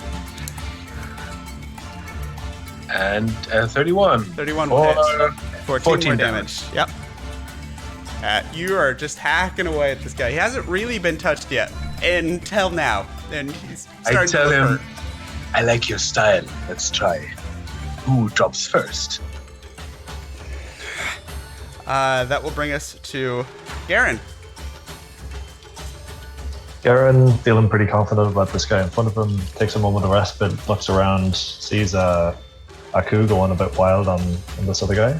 So he turns his head back towards the target in front of him. And more calmly than before, begins to offer a prayer and begins saying the same speech that he had before. I offer thee the souls of the foul and the hearts of man who have strayed from thy path, O Lord. And I'm going to, stepping forward, try to finish off this fellow. Okay. Okay. The one that's right up against you. Yep. Okay, go for it. 23 and 25, both will hit. Nice. That is, and then 2d6 for, that's 11. So first hit is 18 plus 6, second hit 20 plus 5, 38 plus 11, 49 points of damage. Nice. He's starting to look hurt. Can I use Divine Smite's contingent on whether or not they die? It's usually contingent on, you call it when you hit and roll damage. Yeah. I didn't call it, it's fine. Yeah. Usually, I'm gonna say that's a little after the fact now. Otherwise, it's like, stab. Why won't you die? Belatedly, the sword glows, and then just the wound. It doesn't. A moment later, It's like, Shaz went, oh wait, you were supposed to die. I'm fine. No, I'm not. It's like an anime fight, when the guy still stands and then just slides Yep. out. Yeah. Gustav, you are now on the ground. Your broom laying there like a broom. I have Like a peasant. the broom in my hand and I angrily walk up towards the scenery as far as I can, which is 30 feet. I Yep. teleport another 30. Okay, so you can get 15 in somewhere. And I just reach out my arm and try to shoot the guy with a Ray of Frost. Okay. There, 13 is gonna Doesn't miss. hit. Ah, damn it. And a 2. What has happened to you? I'm angry. Just blinded by anger at the inert broom in your hand, you just fire this ray of frost that doesn't manage to connect. It's wild. Okay, that will bring us to the blackguards. And the blackguard will turn to you. Okay, just run. And I need you to make a wisdom saving throw, please. I found my one weakness. 7. Okay. You have Just turn around and not your turn, but yeah. you have a sudden overwhelming urge as this command speaks into your head and just starts ringing around the metal and wire synapses that control your logic. That might get interesting. Tabletop, how are you so bad at this? Hathar. Or sorry, not Hathar. The other blackguard first. No, that's first level, so you can do it. We'll do the same to you, Father Garen. Almost in stereo, as the two of them kind of get the same idea at the same time. Turns to you, Father Garen. Run! And a wisdom saving throw from you as well, please. Wisdom saving throw. Of a 15. 15. Low roll, but they're not really spellcaster specialists. That still succeeds. Alright. Kind of sees that your doesn't take effect and can't do a whole lot besides that though. So that will bring us to Far. It's now your turn. I quickly turn around to this kobold and just say, "What are you doing here?" Nothing. Watching. Fine. Just stay out of the way for a minute. Okay. And I poke my head round this rock. And this time I think I'm getting a bit bored with this one here. Mm-hmm. And taking a leaf out of Gustav's book, like I feel a touch of death, and I'll chill touch him. Go for it. 27, definitely hit. 13 points of damage. 13 necrotic damage. You got it. I haven't done a bonus action, so I could do something, but... That was a cantrip, so you could bonus action spell. I don't think I'm okay right now. I think just keep things as they are for now. You And got I'll it. just duck back behind the rock. So. Okay. Good shot! And the kobold kind of pokes his head up. It's like, for Revelia! And just ducks right back down behind the rock again. Right behind you! Like that.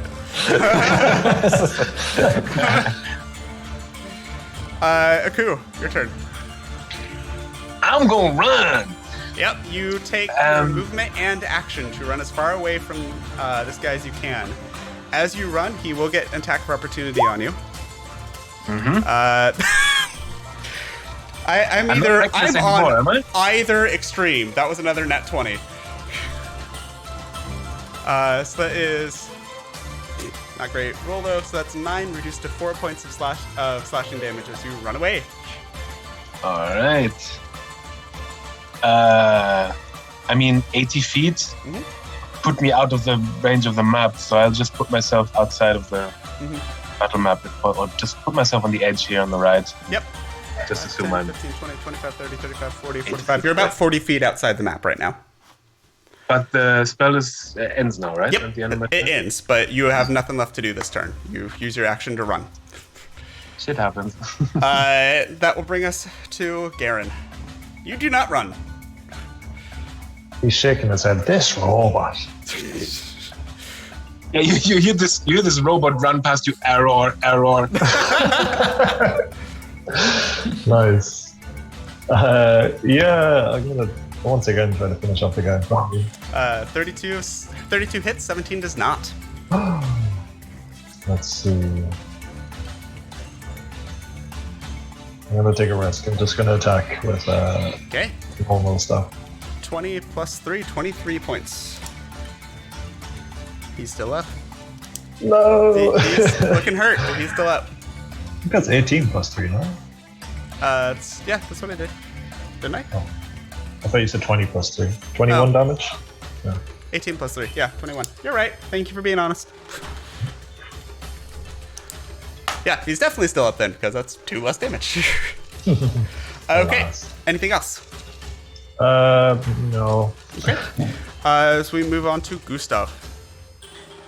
Which one of those hit my broom The with one dispel on magic? Garen is the one that dispelled. All right. Can he please make a dexterity saving throw as I cast the spell? Absolutely. That is 13 flat. Fucking die! I cast disintegrate. I don't care. I don't fucking care. Oh, Jesus. Yep, roll the damage on that. Calm down, Gustav. Calm down. 83 points of force damage. Holy fuck. Okay, this guy was hurt, but he was still moving, and as he's snarling at Garen's like, I can take more. And as he says that and springs his glaive back, you just see this bolt of sickly green energy catch him in the side as he just turns to dust. And there's almost a slow fluttering as the back of his robe just kind of down to the ground. Anybody else want to touch my broom?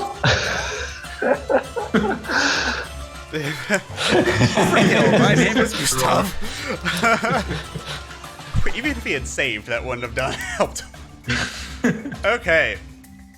Well, that happened. The last blackguard left just kind of and charges forward towards Garen. Not Where did that gulping noise just come from? That was perfectly timed. Oh, sorry. He's gonna light up his. No, he's not. He's gonna stay there. He's 35? Yep, that's within range. Gustav, wisdom saving throw, please. Against being charmed? It is a charm effect. Since you're in command. Then advantage. I guess 21 is already enough. Yeah, 21 is Yeah. gonna work. So 21 saves easy as he charges towards Father Garen and just screams out at you, Gustav, betray!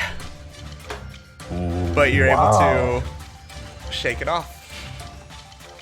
Garen is taking notes on these commands here. Command can be nasty if you're creative with it. You can do that? You can do like betray Any them? one-word command.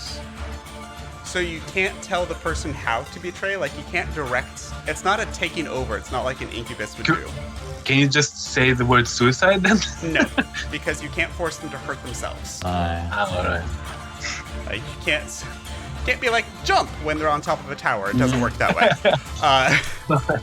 Betray. So with that, that's all he can do because that's his action and movement. Hathar, All right, so there's just one left. there is just one left. In that case, how hurt does it look? I peek my head out around the rock. They're hurt. They've been hit several times, but they're still moving pretty well. Okay, I think time to call this to a close. And again, 2 firebolts come hurtling out. You got it. Oh, 20 and a 14. 20 and a 20 hits, 14. 14 does not. So 17 points fire of damage. Okay. Duck back behind my rock. Okay. Yep, still moving. Pretty well. He's bonus battered and action, bruised and banged up, but he's still moving. Bonus action, I'm kind of happy behind this rock, hanging out with this kobold to find out what on earth it's doing here, so I think I'll stay here for now. The kobold, it's now his turn, just kind of pats you on the lower back. Good job. Like I look back and was like, I could usually do better. I'm sorry. Just kill the last one, then we talk. And Aku, you are now 40 feet off the map. You have come to your senses, and you have an adorable dog. Hello. Hi, doggy. I Totally will. distracted right now. What do you want to do? All right. You see, as I stop immediately in my tracks, turn around, you see my arm extend. One of the hands folds over, and you can see like some electric charge coming up. Okay. Coming up, and I aim at the one guy there. And do reckless attacks work on thrown weapons? Oh shit. Sure, we'll say yes for right now. Yeah, first attack on your turn. And I will shoot a lightning javelin at... Wait a minute. Does it say first attack on your turn? Reckless, when you make your first attack on your turn, you can decide to attack recklessly. Giving Oh, you okay. advantage of melee weapon attack rolls using strength during And this it's turn. a melee weapon attack, so no, it does not work on ranged. There it says it. Right. All right, then it's just going to be with disadvantage. Yeah, so you are out of range for that normally.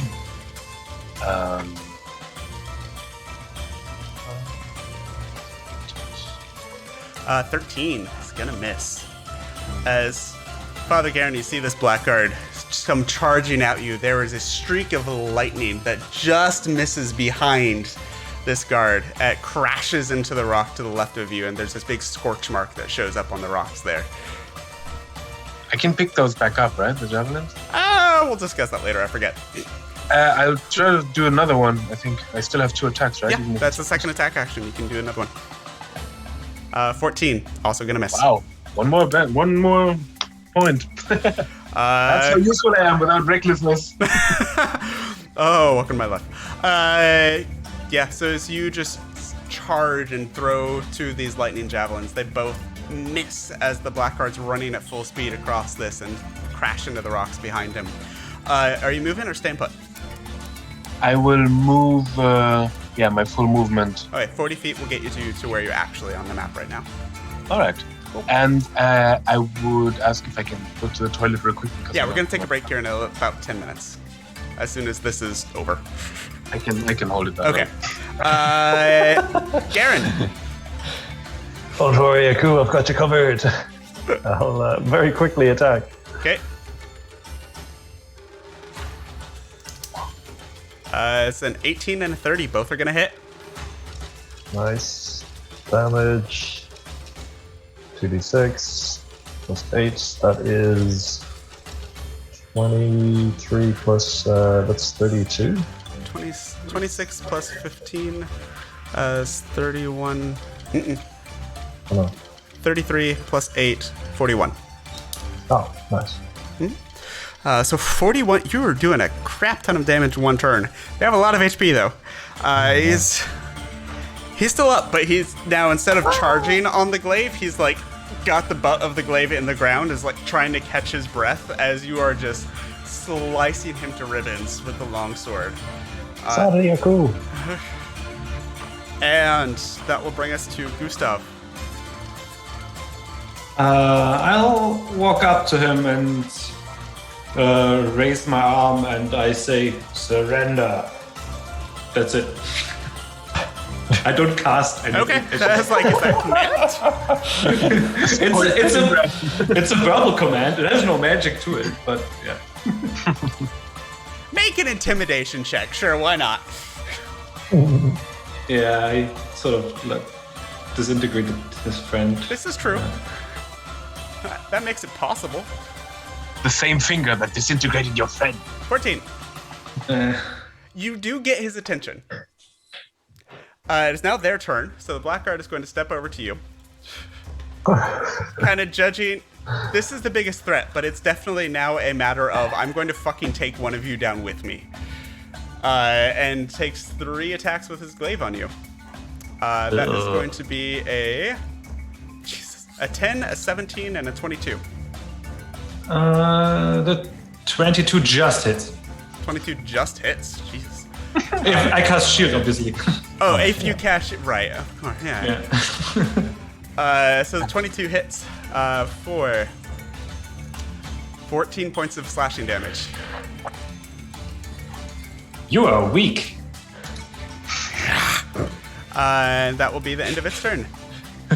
Hathar. Oh, it's gone all the way over there. Damn it.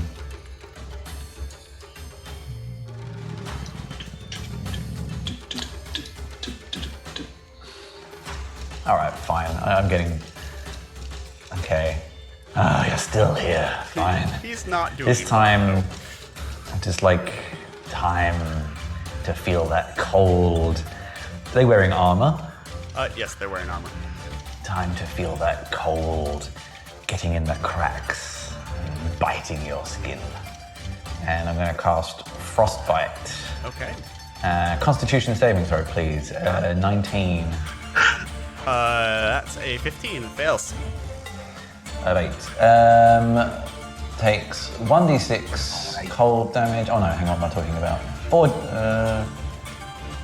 4d6 cold damage and That sounds better. disadvantage next round. Roll it. 13 cold damage and disadvantage on its attacks next round. How do you want to do this? He had 13 HP left. How does this? I kind of imagine Play like out. this. He just like, like in a comedy kind of sci-fi movie. Yeah. Just like freezes around his mouth and just like shatters or something. So just As freezes. to death, snarling at Gustav, determined to take somebody down with you, doesn't even see Hathar behind him. As Gustav, you watch this like frost start making its way up the armor, and looks worried and looks down as the face freezes into this position of horror. Tips over. Just shatters on the ground. Nice. That's how you do disintegrate, Gustav. And with that, everything goes quiet for just a moment before you hear from nearby. That was really good. I had the right idea about you four. Let's make a deal. Protected. And we're going to take a break there.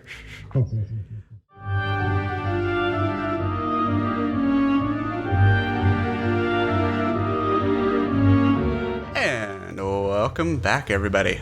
So, part 2. In part 1, our adventurers were hired by a drow priest, paladin, you didn't really confirm, of Selûne named Amroch Illithril, to retrieve the Tears of Selûne that had been stolen and the thief tracked to the Twilight Peaks. For the lucrative sum of 7,500 gold pieces per person, no less. For the very Plus lucrative minus a sum. few. Gee, thanks, guys. Right. You're actually promised 100,000 each, just Yeah. Will we? as well Yeah. as yes. I thought it was 10,000 each. I get that. No!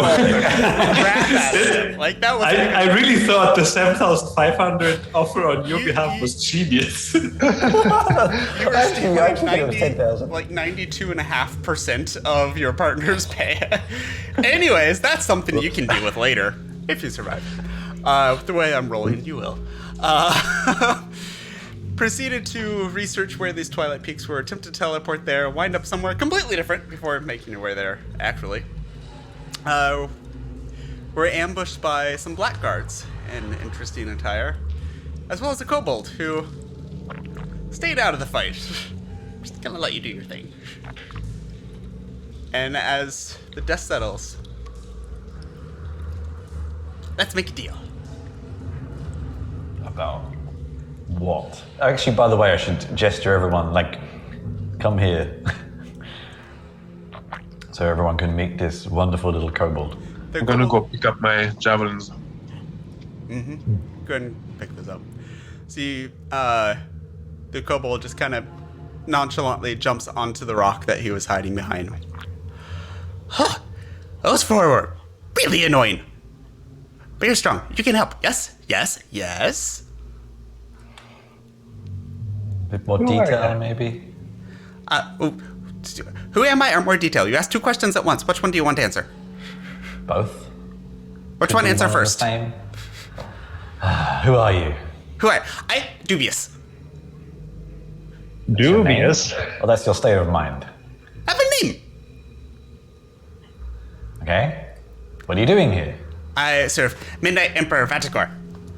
He good person. What? He good. Well, good big person. And you work for them? Yes. Well, we all technically work for them, but they like Revelia better, and because she used to be the emperor. Anyways, I want you to go kill her. Midnight Emperor? Yes. Interesting title. Big strong. Midnight, I think, right? Midnight Emperor. I show you to the castle. If you take their robes, that'll help out a lot. Show you to the castle, and then you go kill her because she's annoying and she's trying to take power from Radicor, and that's no good. He can take care of it himself, but if you're did it hurting and my I helped head. you, then I would get Little one. I just turn to Gustav and say, like, is this in any way connected to what we're doing? Take the Well, yes, my Mortimer spoke of a castle. I suppose that's it. Your Empress, does she have any sort of weakness or She's not my Empress. any? She pretended to be Empress. She was Empress for a little bit, but then Radicor came back. That's Much not better. the important part of my sentence. If we help you, which we could, I think. I know you can. You strong. You kill those 3, 4. Yeah, What if we've certainly, got time? but, it would be useful for us to dispose of her quickly and efficiently, and for that we need information. So, what can you tell us about her? About the castle? About the protection detail or something? That there's skeletons and mages that wander around. They do big boom stuff. But they don't always run into them. If you look for Velia, the main path goes all the way around. But if you go into the first area with the trees, don't touch the trees. They're in the back. You move statues and door opens. Then you go to her study and you kill her. And then Dubious get promotion.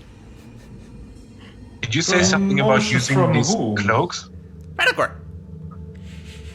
Who is Empress? Yes, we've been there. Yeah, okay, alright. Radicor, Emperor of Midnight. Not hard. If we kill the Emperor, Ex-Emperor. ex-Emperor, I don't understand. Like, you still want to work for the castle? You're strong. You're not smart. So many names. It's hard to remember. So we have. Yeah, we I won. speak We slow won. for you.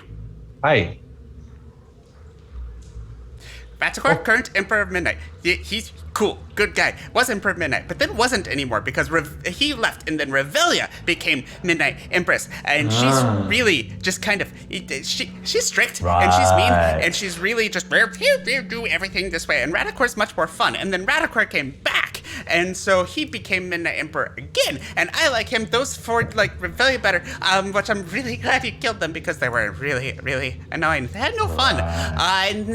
So if you kill Revelia, then Radicor have no competition anymore, and then it'd be better. That makes And at sense. the moment, For who? at the moment, everything's clear, of course. At the moment, for Radicor. Is Radicor saying that he's the Emperor? Is he? He is. he? Right, I see. He And is Emperor. what- He is favorite of Shar. All good. Say, for example, Oh, sure. Well, Say who do you think dubious. your Midnight Emperor served? imagine, for example, that you were the Midnight Emperor, so to say. No. What no, exactly no. would that entail? What is a Midnight Emperor? Midnight Emperor just strong and leads the night and is strong. He looks to the others. Sounds says, like "So, Havar to me. Could he be a Midnight Emperor too? Sounds fun. Well, he's yeah. dark enough. Yeah. Thank you. Darren turns Yeah. to the others and says, "So we killed them both, right?" I don't know. We could do one, see what happens. You can try. Yes, we can try. He seems You're a feisty completely one. unconcerned by the prospect of you four even attempting to kill Radicor. Wow. Interesting. And what do we get out of it? Anything she have on her. Okay. The go-to raid. Yeah, speaking of having on them, I'm gonna, while they're talking, search the black guards for anything interesting. You see robes that all have, as you're looking at it now, because of your research that you've done earlier, you notice insignias of Shar that have been woven into the robes. The goblin said something about picking those up and using Kobolds. them. But yes. Kobold. And there is armor, plate mail, that has been beat to crap by you four, as well as some standard glaives. And some fine dust. Yeah, Oh. and some and some very black very dust. fucking powder. Any valuables? Anything else? This appears to have been a patrol, so they didn't really carry a lot on them. You find a handful of silver, just 3. Yeah, I don't even bother with it. Okay. Do you guys want to maybe take a little breather here? Well, it seems like our. I don't breathe. It seems like our missions can match. So I don't see why we don't do this little task. It seems to be connected. Yeah, I think this one big We got task. some good information. So But best to find out a bit more from this wee kobold. See if he knows if this. What are we looking for again? Tears, something like this. Tears of the heathen. Yeah, that was it. See if they're in the castle. Here's a Shar. Not Shar. Seluna. Yeah. All the same. All the same. Are you asking the couple this? Yeah. So 2 things. Are you taking a short rest? I would Yes, love to. I would I would say love so. to cast a few rituals and give them all a speech about how cool we are. And And can you restock the shields on my ring? Yeah, sure. we're short resting. So that's a lot for you to do during a short rest. The shield thing I can just touch. Right, the I'm ring. aware of that, but that's also a 10-minute speech as well, as you said. What rituals are you doing? Telepathic bond, I think. I think that's it for now. Okay, that's fine. I'll let you do those 2 things. So as Also, you take this short rest, the kobold just kind of sits up on the rock. So, where you 4 from? All over, different places. Where are you from? All over, different places. Yeah, fair enough. Oh, nice. Touché. I mean, Are there more kobolds, or you're the only kobold? of course there's more kobolds in the world. Do you think I'm the only one? No, here. Come on. I mean, a few. There were more. You. Not so And much they all now. work. They work for this queen of yours as well. You don't work for the queen. What do they do? They work for the emperor. Ah, Emperor. Emperor, I forget. Emperor, that's it, yes. We've had a lot of adventures, I must admit. We meet a lot of important people. You do seem really strong. What important people have you met? I just start listing off names of people that we've met over like the past 5 years. I don't need to rest, so I'm just kidding. As you're listing these off, Dubious is just nodding along. And as you wrap up the last ones, I know none of those people. Great. But they sound important. Very important then. Did you kill them too? Some of them. Ooh, so you're good at this. I asked the right people. We try our best, yes. Have you asked the others? I tried to. It didn't go well. What happened? They died. Is there? You've given us some information already around entrances, but is there any? Does this imposter emperor have any weaknesses or any strengths we should be The aware of? emperor is the real thing. The empress. Empress, sorry. The Empress, does she have any weaknesses or strengths or?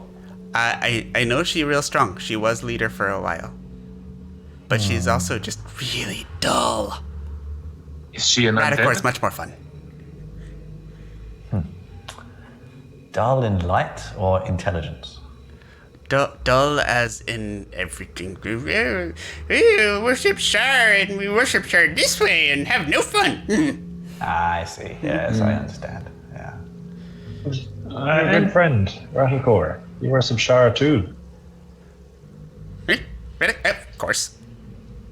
And would it have been him, perhaps, who would have stolen these tears?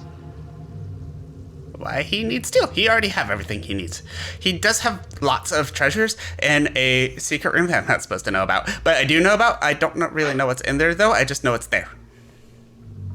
About that secret room. I don't know. The place is a giant loop. If you keep going around, you'll find it. Yeah. Speaking of, where is it? Oh, I'll show you a way. Are you ready to go? Sure. That seems to have been the key dialogue option. I was watching you guys roll hit dice. I was just kind of waiting for that to stop. Okay, so first, real quick. So inspiring leader, how much HP does everybody get? 21. Okay. It's Temporary, right? charisma plus character level. So you'll have temporary, 21 temporary hit points. I have 242 hit points now. And you have Jesus. Okay. I restored my spell slots from arcane recovery. And he kind of jumps off the rock. Okay, let's go. Oh, put on those. Otherwise Yes. the frog things are gonna attack you. What color is the robe? They are black Perfect. with like silver threading through it.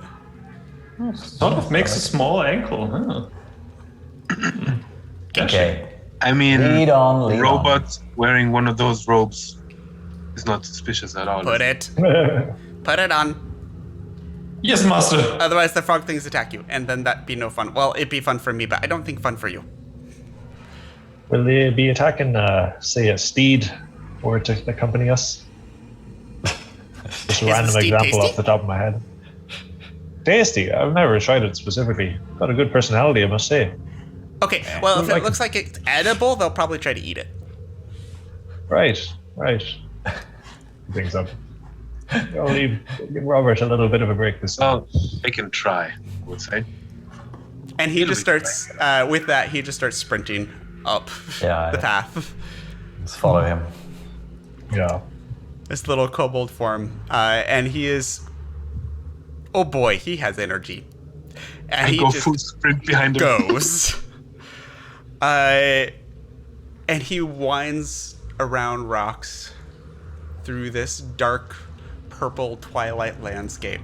Still eerie, like time has passed, but there's no evidence of it in the sky. It's like it's this perpetual moment of twilight. And as you start rounding some of the corners, you hear the sound of running water start to get louder.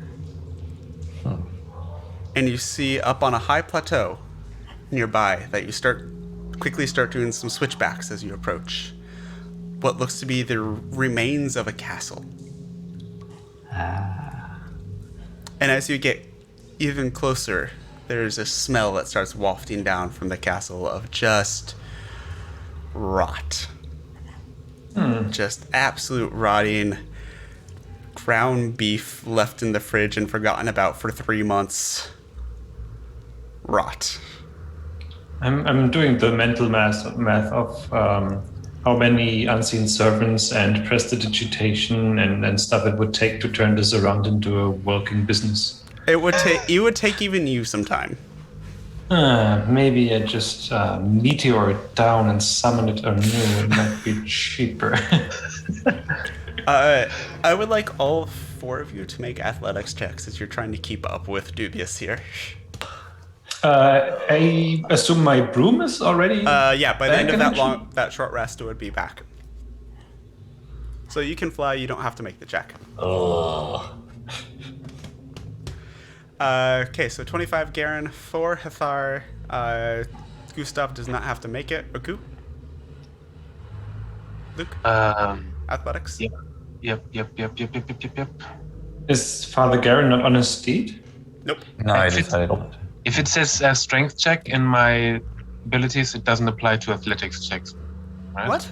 It does. And what are you asking about? About I have this. If I roll a strength check, I can't roll lower than my strength score. Okay. What? Yeah, I If your don't total know. for a strength check is less than your strength score, you can use that score in place of the total. It's technically just a not a strength strength check. check. I don't know what this ability is, so I can't really rule on it, so I'm going to say no for the moment. All right, then I will. I might be wrong. I'll go back and look at it later. You got a 27 anyways. I'm just afraid I'm going to roll low. I have a plus 11. No, I just wanted clarification, man. I know, I'm just giving you a hard time. Hathar, I need a constitution Hello. saving throw from you, please. As the two of you are running, no problem. Father Garen and Aku, you're used to this type of thing. Natural 20 on the constitution save, you're fine. And you see Hathar start to drop back and huff. Can I pick him At up? least of life. Don't pick me up. And as you get closer, Hathar, you do take a moment to catch your breath and I'm okay. So you're fine. Meanwhile, Gustav is just.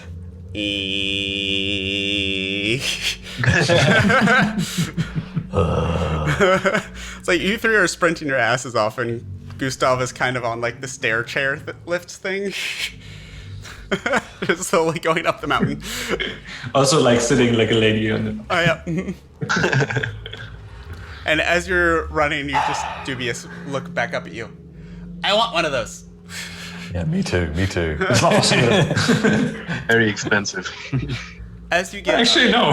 It's No? not so expensive. Okay. As you approach Never this mind. plateau, They are not you come great. up the top of it. There is this gap that is covered by an obsidian stone bridge onto the top of this plateau, and you see before you a large castle that has started to crumble and seen better days. But as you cross this black obsidian glass onto this plateau, you see two things. First of all, this stream of water coming out the western side of this castle that starts cascading down the plateau. With a metal grate there. You also see two double doors that appear to be the only entrance, as most of this castle is built to the edge of the plateau. So you have the end of the wall, and then it's just sheer drop for quite a distance. And patrolling this front entrance area, you see three what look to be large frogs, but they're not like the bullywugs that you saw in the swamp. These are reddish brownish with spikes growing out the back of them, and each of them are holding this cage that could fit a creature about your size. In fact, one of them seems to have the remains of a creature about your size, and at that point, Dubious turns and pokes you. Keep the robes on. They don't bother you. I go now. Okay. We just. Are we sure we want to let him leave? He could be useful. I Yeah. can't be seen with you when you go do the thing, because then they know it was. Yes, because he's from the opposing side. I'm It's like, still well, supposed to kind of finish the thing, and if they. I need to go. just know that if you have betrayed us. What? I know betray. Okay, I betray sometimes, but I know betray you. I'll hunt you down and cast you to a plane that you do not want to spend the rest of your life in. Oh. That doesn't sound fun. I know betray you. Okay. He has put us at the front entrance, no? It appears to be the only entrance. As Didn't he the- talk about some sort of back entrance where the statues are? No. As he's going away. Hey, go through gate. There'll be area there. There's like trees and then the patio thing with statues in it. You go with the statues and then something open up. Right. But you go through there first. Do not compute. Just All right. go through the door. Go through the door and kill her. Have a nice Go day. kill the Empress. Or not Empress. Not Empress. And he just walks away muttering to himself. Like, how could Hang on. he possibly mess that up? Wait, Hang on, we are killing the hang on, I'm confused. I thought we were killing the Empress. Hang on, what? Yeah. Yeah, that's what Why I did you want. just say not Empress? I'm confused now. Well, we are killing the pretend Empress. There you go. Yeah. That's okay, what well, he meant by not Empress. That's why he said, Is yeah. that in Oh, the his not mind, Empress. she is not right, the I get it. Empress. God, this got so confusing. All right, okay, let's go. You're also talking to someone that's not an academic. A font of exposition he may be, he's also an unreliable one. That's what it seems. All right. So, we'll just casually walk through, I guess. I Yeah. can show you exactly what you see. Welcome to the castle of Blue and Black. And you, my friends, are down here in this southwestern corner. The obsidian glass bridge, right here. If you could place your tokens near that. I see a black screen. Part of it should be lit up for you. It's in the bottom left corner. Yeah, scroll down. Oh, I always make that mistake. Castle of Blue and Black sounds like a kingdom of pugilists.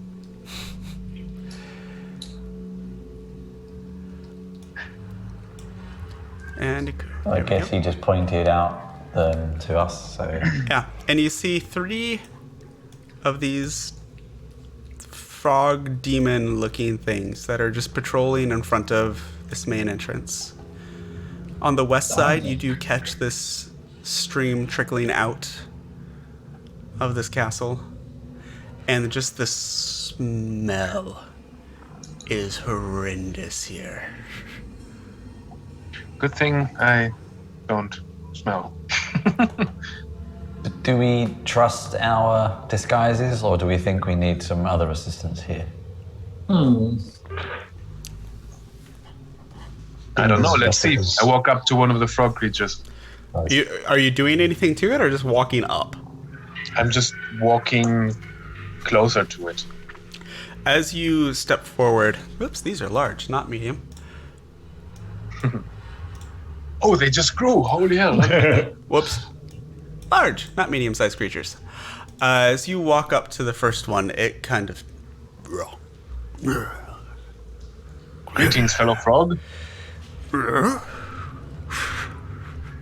At that, it turns to look at you like, what? I give it a thumbs up and walk past it. Make a deception check for me, please. All you had to do was walk.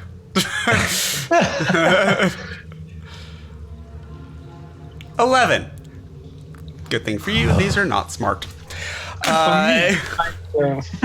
It kind of looks at you as you go, and the 3 of them just continue their short circle around this entrance to the castle. Okay. Shall the rest of us go together? I think this looks okay.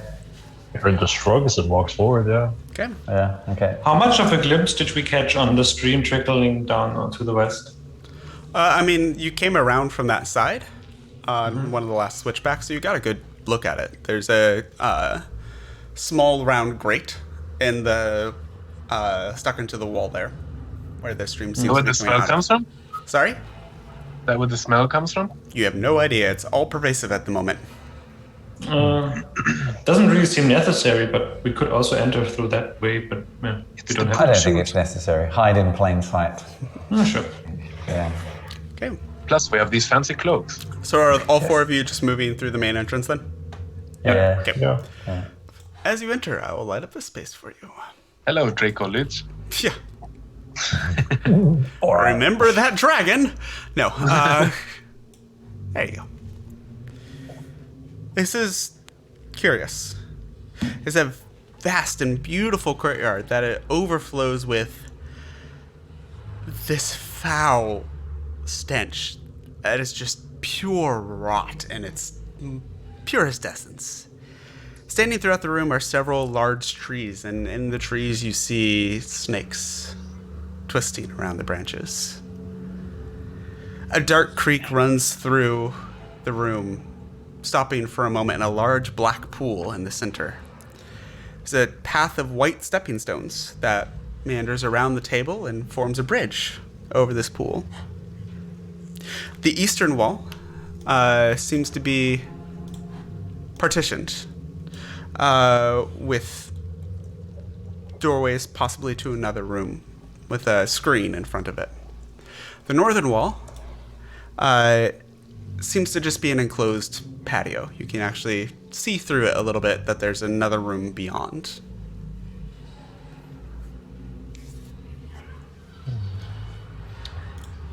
What did he tell us to do? He said to just cross the bridge, keep going. He said the room to the north.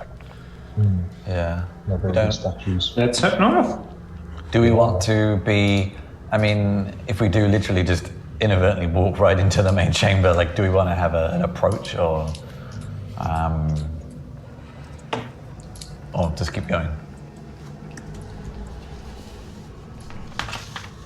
You mean as in like a surprise attack? I don't know. I mean, like, we obviously are disguised, but I'm guessing that this fake empress would recognize that we're not part of her so relatively quickly. So I don't know. I'm gonna investigate one of these piles. They're trees. Oh, They're those are top down on trees. stinky piles. I could disguise I myself. investigate a tree. I don't think there's really a need Okay. to disguise ourselves because they don't know who we are. So Go ahead and roll an investigation check for me. Consider yourself investigated. 25. At the same time, I need all 4 of you to make Constitution saving throws, please. Is it disease or poison? It's poison. All right. I have advantage against being poisoned. 29. Hathar, Shane, 16. I like how you roll a 1 and still make it. Nice. God damn paladins. And for Gustav, that's a 27. Yeah, all of you save.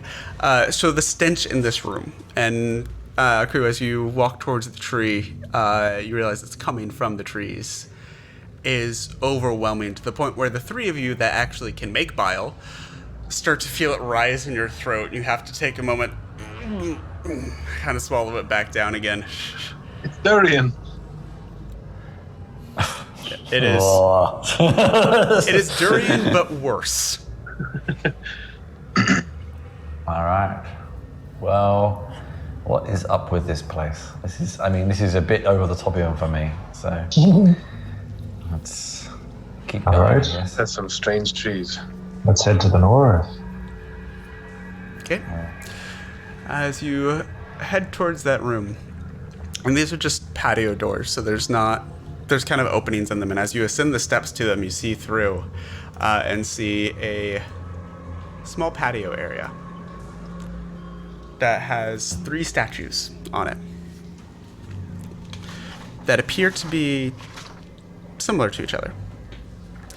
A somber, reserved woman, all in black. All 3 of the statues currently are facing the south, though each of them, as you're looking at it, you notice they're painted slightly differently from each other.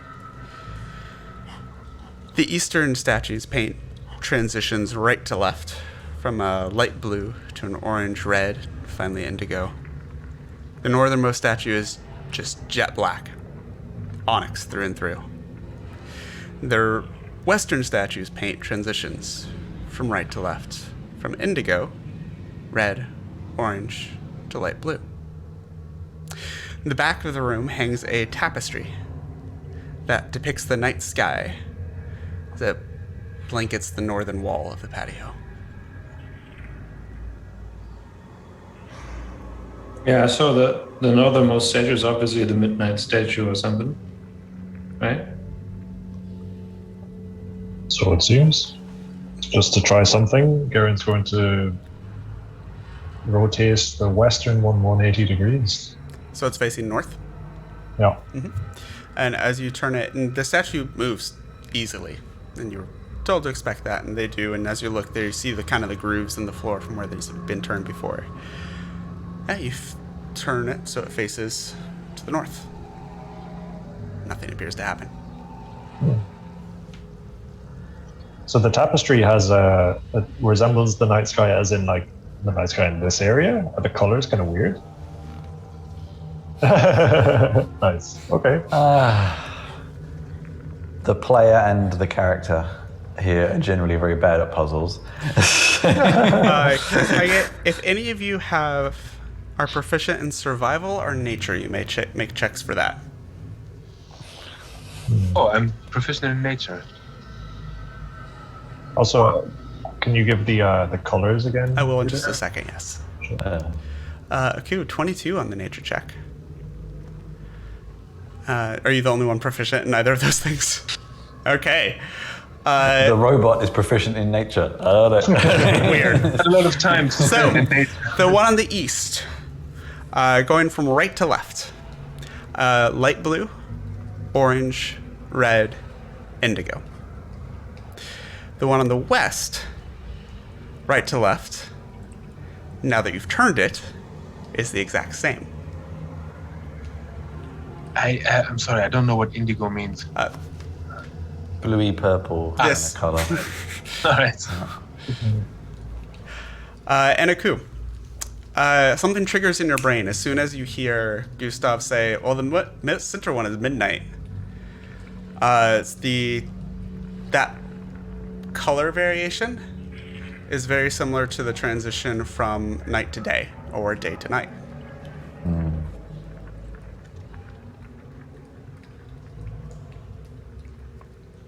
Yeah. Okay. So they were, light blue, orange, red, indigo. I'm glad someone's writing this down. Yeah, I mean the left and right statues have the same colors. It's just they're facing the wrong way. But so this room is a dead end with a tapestry in. Seems to be. What are we trying to accomplish here? That's the thing. Like we Move the think it's a statues puzzle, around but and to it do opens the what? door. To teleport us or open a door. Okay. Perhaps. So I guess it's something to do with the transition of light. So I'll just flip the eastern statue as well. So after you flip the first one, and there's some time that passes between changing that first statue and as you discuss and you're talking about it, you just all feel this thump. And all of a sudden there is a darkness that surrounds all four. Yeah, Aku, you would have to have moved up, so it would be all four of you. And I'm in the room. Yeah. As you all are suddenly in darkness, even those of you with dark vision, you are blind as a bat. Who actually aren't blind, but that's beside the point. And you just hear all around you shrieks, laughter, madness from every direction, everywhere, all at once. And I need you all to make wisdom saving throws for me, please. My specialty. Against charge? Oh. Against madness. I should mention now everyone does have a +5 on this. Yeah, because you're within Everyone that. has +5? Okay. All right, +5. then I have a 23. So that is Everyone. a 19 Oh, okay. for Gustav. That is a 23 for Aku. Wow. That is a 16 for Hathar. And that is a 24 for Garen. Yep. That is... Garen is the only one that saves. What? can I cast light or not? Just 1 second. Can I reroll? 1 second, please. Lucky and stuff? Yeah, if you want to re-roll for lucky, yeah. Though, do you need to do that before you know the result? I might.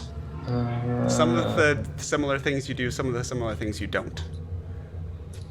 For the moment, I'll let you say you can, but just we'll check that for later, okay? So go ahead and re-roll it for now. 53 does not save. Holy crap. Yeah. But before the outcome is determined, I'm Okay. not lucky then. So, Aku, Hathar, and Gustav, the shrieking bores into your skulls. And as you feel just a little bit of either blood drip from your nose, or you feel like maybe a wire inside your head just fried. You all take 48 points of psychic damage. Ow! Garen, take 24 points of psychic damage as you're able to shake it off a little bit more. And as the darkness dissipates, the statues are back in their original orientation. Okay. All facing to the south. Something wrong. Okay, everybody step away from the statues. Who rolls that? Do we roll that?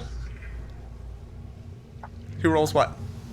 The 48? No, 48, like 40 plus the number 48. 48. Ah, okay. Chips. Okay, I'm not going to touch the statues so quick this time. Okay, let's think about this. So I kind of suck at stuff like this, and I kind of need to see it visually, really. Okay, so let's see if I can help with that, because I can draw stuff. I know, right? So the one on the left, so the western statue, is going to go from right to left. We have a dark blue, and then we have a red, and then an orange, and then a light blue. Yeah, it's... The one on the other side is the exact same, Oh, just right. Okay. reversed.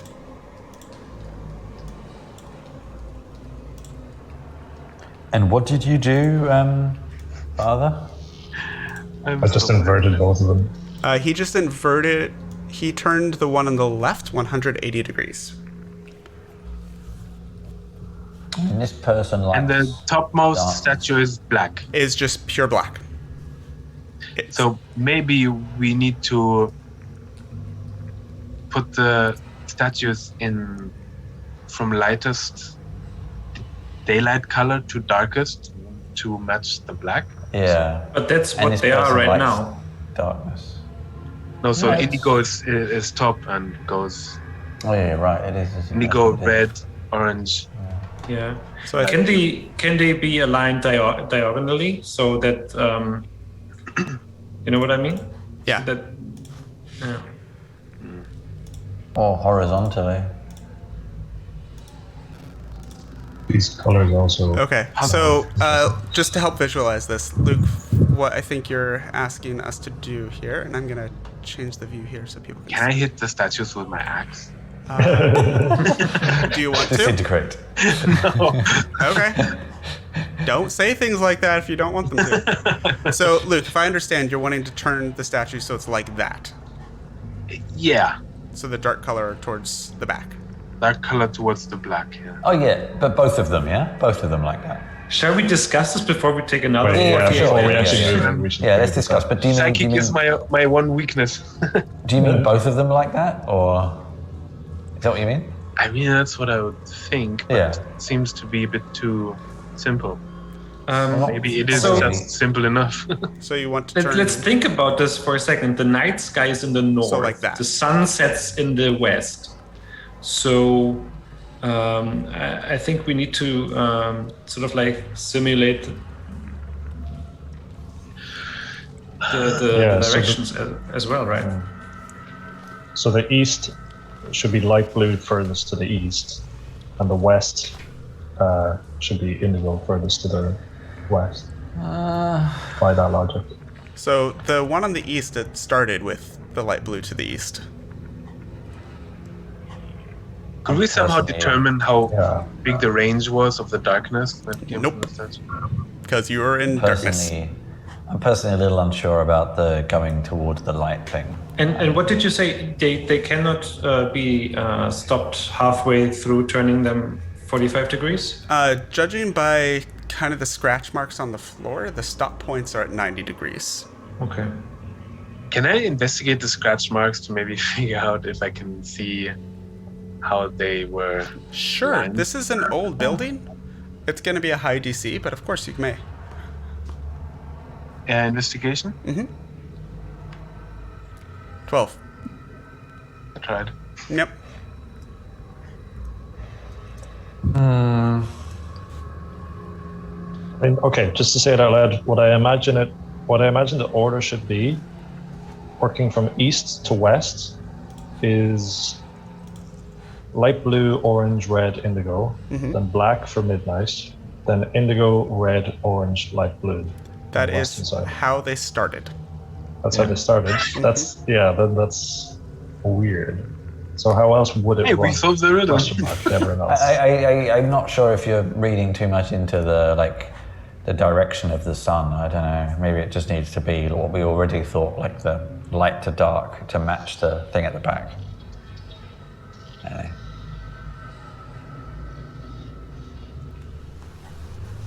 That's all I can think of. And here's an idea. Can we step back and use we can't use mage hand or anything, can we, for this? No, it's too heavy. Yeah? Mr. Intelligence, Sorry? Gustav, you notice that the shade of the night sky is not the same shade as the indigo. It closer matches the black onyx statue. And that the night sky goes across the entire northern wall. Yeah, so I think just horizontal in increasing darkness, both of them, I guess. Yeah, so if I imagine if we turn the right statue clockwise once more, we got it? So turn it so it's like this. I know. Or you know, That's I don't know. Anyone resistant to psychic damage? Does the midnight statue move? Are there scratchings on the floor? There do appear to be scratch marks on the floor around it, yes. So presumably that's a part of it. Is there some angle of this, Peter, that of how the actual statues themselves are facing? Is it because it's a person or something? So It is a person. We should have asked the fucking kobold how to arrange the statues. So what? Both people, quote unquote, are facing south at the moment. All three of them are facing south at the moment.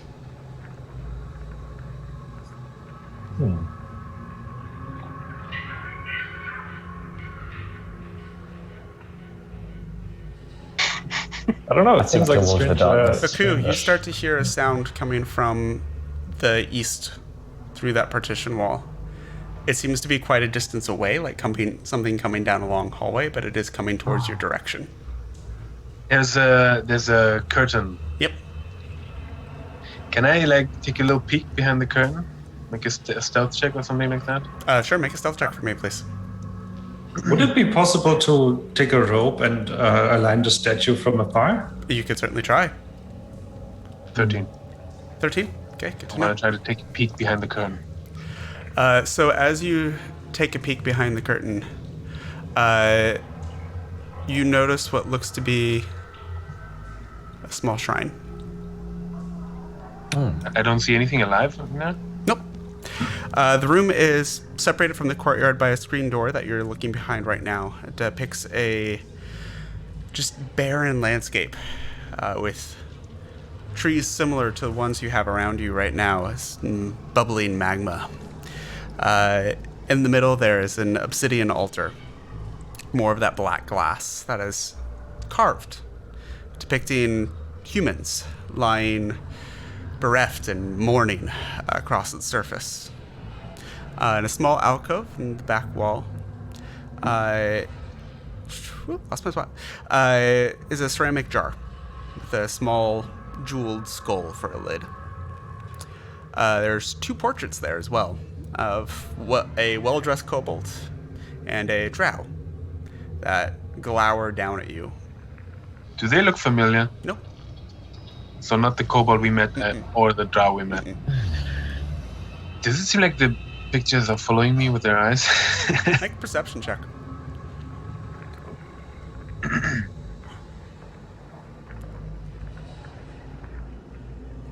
13. 13. It's a weird effect. Yeah, it looks like they're following you. But you They seem also alive. hear footsteps getting ever closer. From in front of me? So there's a door on the south wall here that you that seems to be the direction the sound is coming from, and it's not moving quickly, but it's slowly getting louder. We still have that telepathic link up, right? Yeah. I will let everybody know that something is approaching behind the curtain from the south side. And there's an altar in here with interesting paintings that seem to be alive. Are you trying to do something with the rope? Meanwhile, while he's doing this. Yeah, I was still thinking, like, if you look towards the east and picture a sunset, that's how it should look like from that point of view, right? Or am I crazy? But why do you keep thinking of the east? Because the statues have faces and there's 4 directions, and we want to depict like a coming night, right? Maybe there's something over here that we haven't considered yet. Okay, you're not part of that conversation because you're looking at the shrine at this particular moment. Oh, I thought we were doing that. Oh yeah, sorry, I forgot about that. So when I'm looking eastward and the sun is about to set, it would we would have to turn the right thing counterclockwise once. Ku, you know your passive perception. Whatever those footsteps are, you've got about 30 seconds before they show up in your room. I relay that to the others. Okay. So So Something coming. it's supposed turn to the be right there, one but counterclockwise once and the left one. Can I ready a grapple? Where are you standing? I will step in here around the corner and wait Yes, you can. here until something comes. You're to away the from the rest of the group, but yeah, you can. They know where. So are you turning the statues? I hope I'm far enough away. So does it make sense to turn both of them counterclockwise 45 degrees? You've got 15 seconds in game time. You either make a decision or you get ready for what's coming. That's my suggestion. We can try it with ropes. I don't know. If we have Yeah, the time. Garen will set that up to try it with ropes, with everyone else Okay. way away and him as far away from the room as he can get. Okay, so backing yourselves back up to the doorway. So tell me how you're setting these. So just tell me what side the dark indigo's on, top, bottom, left, or right, for each of them. Both to the left, if that makes sense. Both to the Does left? it make sense? What's your guys' opinion on it?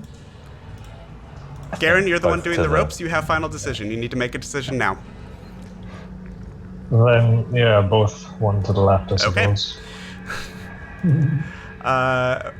As you turn them up and keep dragging the map instead of the 4 lines. So as you turn them so that both of the dark sides of the statues are on the left, which is actually how the western statue, the eastern statue started with the dark one on the left. So you only changed one of the statues. And you realize as you're moving it, you just moved it to the exact position that you tried the first time. Oh. Shit. And you start to enough hear away. this tick, tick, tick, tick. I moved the eastern one to flip it inverted as well. To flip inverted as well. Okay. Yeah. Make a dexterity check as you're trying to manipulate these with ropes somehow. Yeah. Oh, as a useful addition to this, I can actually use the rope of entanglement to, from a distance, grapple things. Okay. Dexterity check, though. 13. 13. You're starting to work the other one.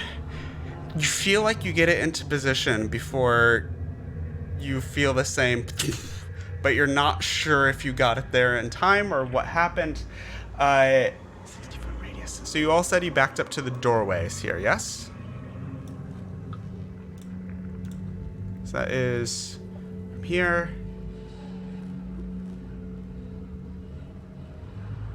Actually, it's going to catch the people coming in the hallway, too. I need everyone to make another wisdom saving throw, please. Plus 5 for Gustav and Hathar, because you're next to Garen. But I'm my also range is affected. extended to 30 feet. You're not close to them. You're in the different doorway. Am I within It's 30 25 feet? feet. 25 feet? Okay, I thought you were manipulating them from ropes from the other doorway. Is this where we're situated? Like, I thought you said you had moved back to the main doorway back here. Yeah, back to here. Yeah. That's Can you what put we yourself where your token, I where you should might be? I might still be within 30 feet. Okay. And how long enough. does your paladin radius of awesome extend out? 30 feet. 30 feet. Wow. Yeah. Wasn't it like 2 levels ago? It was 10. was The 10 high levels before, you get to 30. Wow, I'm that's okay, impressive. close. So yeah, it catches. All of you get that plus 5 on it. Which means that Garen, 13, won't succeed. Hathar, 18, does succeed. Wisdom save, right? Wisdom save, yeah. Sorry, I was looking at the wrong thing for Garen. Mine's 27 for 19. Garen will succeed. 32 for Gustav definitely succeeds. 19 for Aku fails. As there's another boom of dark energy that pushes out, and again, that familiar yet still unsettling and very painful cacophony of shrieks and snarls and laughter and little children's voices in the creepy sort of way start racing through all your minds. That is, for Aku, 39 points of psychic damage. For the other 3 of you is 14. 39 for me as well, Peter. My plus 5 is already counted within all of my rolls, so mine's 22, not 21. Okay, sorry. Thank you for being honest. That's 39 then. I step back through the thing and I'm like, could you stop doing this? There's other stuff here that we have not accounted for. On the plus side, Was that Aku, English? you notice that the footsteps seem to have stopped. We figured it out. all right. All of you They stand rolled back. real shit for their saves. I mean, I hate to ask, I hate to say it, but there are these frog creatures right behind us. We could maybe just ask them.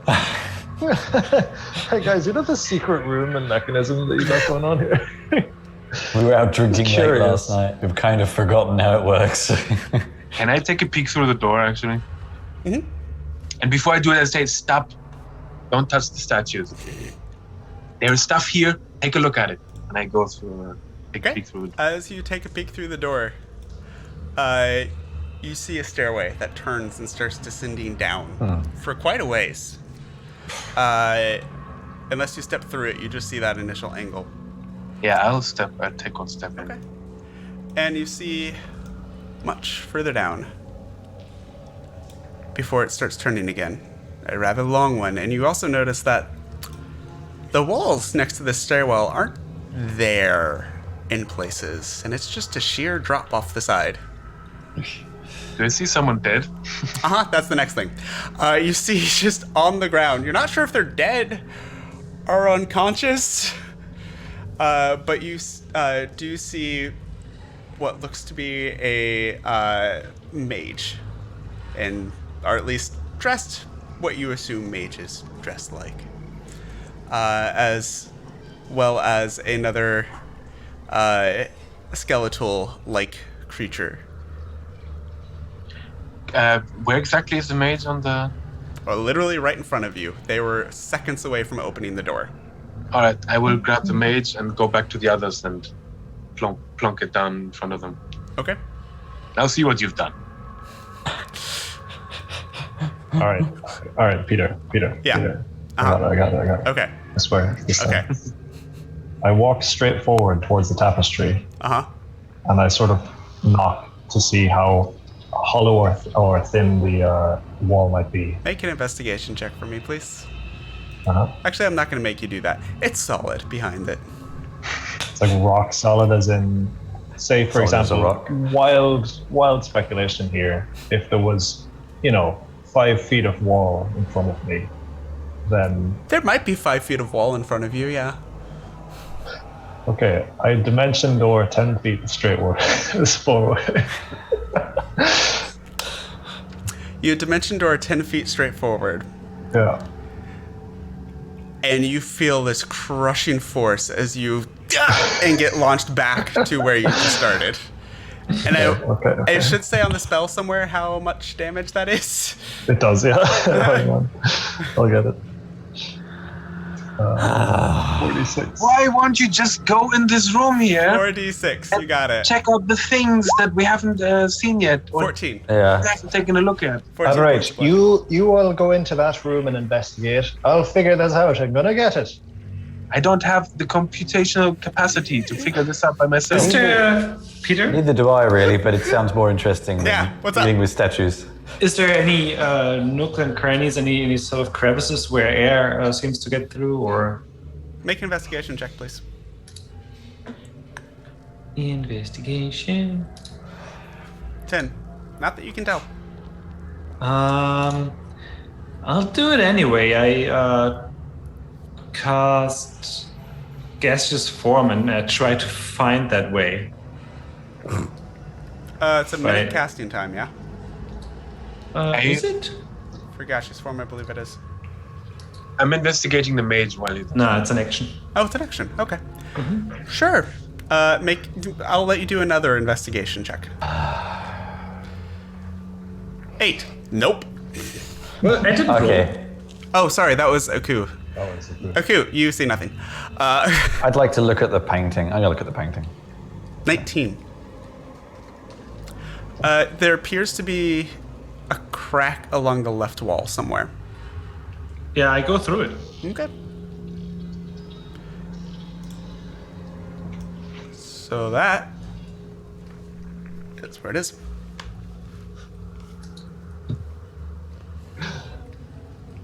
Chose the wrong way, Karen. I knew it. It's an empty room. I come back and I say, "You chose the wrong way." Okay. Can you speak in gaseous form? I think I can. Oh, you have telepathy anyways. We do have telepathy, yeah. But what does that mean? How do we change it now? No, I can teleport through is the point. But can gaseous form, can you already get I through? cannot talk, but yeah, I can do the mind thing. Am I muted? Nope. No. No? Aku, Okay, yeah, what's up? then guys, perhaps you can check out the room I've been telling you about 5 Yeah, I times. know. I already said I was, but they're doing their thing, which is more interesting. That's some new information. Hathar, go ahead and make an investigation check for me, please. Look at a painting. Oh, damn it. Oh, to look at the painting? It's a pretty Yeah, painting. yeah. It's a disturbing painting, but it's a pretty painting. Best kind of painting. There you go. There you go, Aku. I've looked at the painting. It's not Yeah, telling me.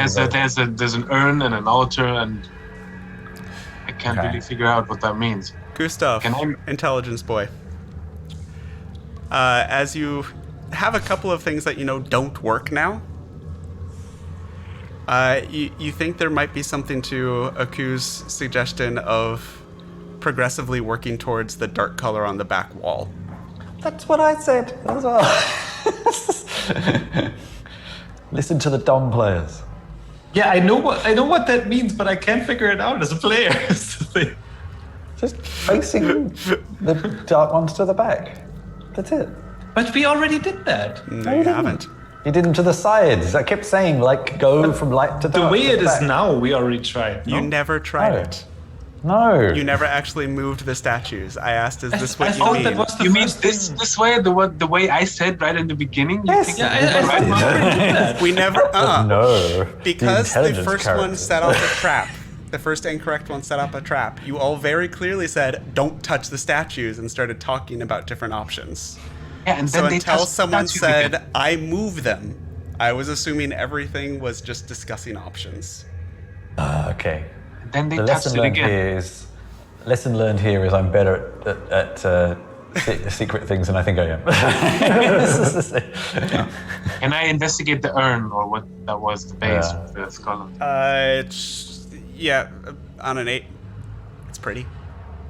I'd I like was to look investigating inside the it. mage with the 8. I'm just looking. I want to look at it and see if it's. So, I'm open just it. keeping as a general, so it's not I investigate this square foot. I investigate this square foot. All right. Gotcha. So do you guys want to maybe perhaps?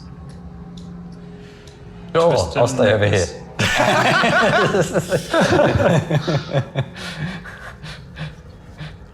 Okay. Who's moving them? Gustav, can you teleport me away before you do that? I'm gas. I'm not. I'm behind that wall, so Okay. I cannot cast spells or attack. So who's moving the statues? Oh. Move them, but Well, if you're gonna do it anyway, I'll do. Okay. Fucking do it. So Zaku comes up as the 3 meat bags, so 2 meat bags in gas form, just kind of look at each other. Before I do that, I would say, how about we take a look at this mage here? You know, the guy I just dragged in. Maybe he can help us in some way. As you're shaking him, Might be he's dead, just though. ragdoll dead body. Can anyone Get talk to eaten. dead people? Garon? why would I be doing that? I talk to the Lord. Well, actually, I don't. The clerics do. You tried. Mage drops to the floor. Did he look like he was evil or something? Hey, we're in the Does any one of us? Person look like? They're Like, wearing a robe I of pointed Shar, hats so out, that's like not that. a bad.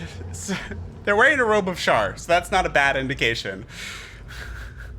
All right. I mean, I don't feel very particularly bad about this. Mages. I just toss them aside. And, okay. Let's turn these statues, shall we? Okay. So as you go up to one and you turn it so that the dark indigo is facing the back wall, you hear this ticking start. You hurry over to the other one and turn it so the dark indigo is facing the back wall, and you hear the ticking continue. I will turn And the then black this- statue towards the thing as well. Okay, as you turn it again, you hear the ticking start again. Put it back. He was just doing dramatic Okay, I'll pauses. put it back. As you put it back. You say it, you do it. And the ticking stops. And instead of the that you're familiar with, you hear the grinding of stone as a portion of the wall to your left drops down, revealing the passage to the west. I wait with my gases from. I want to say to Father Garan, see, the true pathway is the pathway to darkness. Of course, it was the simplest fucking solution. Of course it was, yeah. The one the 2 idiots said to do in the first place because it seemed too simple. I was too doubtful of myself to actually believe that this was the right solution. Same. All right, okay. God damn it.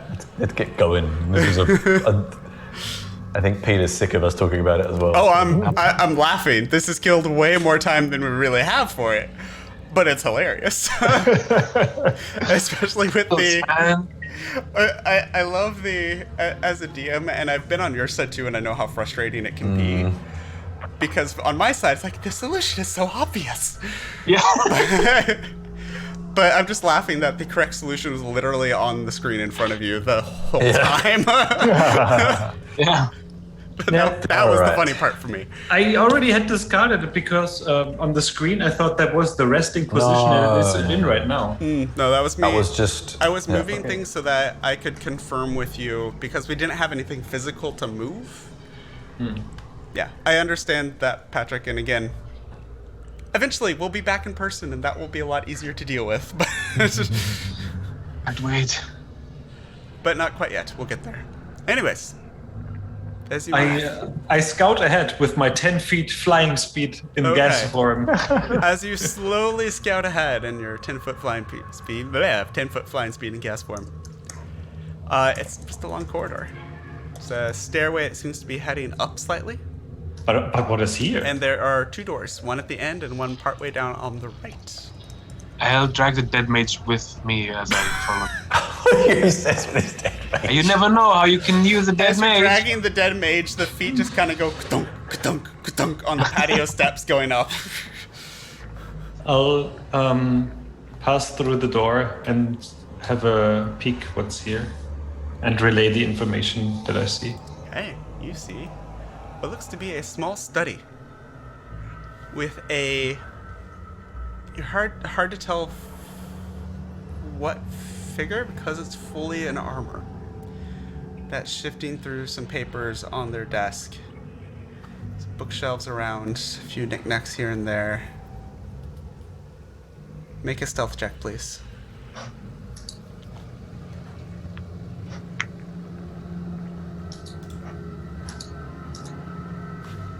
$15. Plus anything?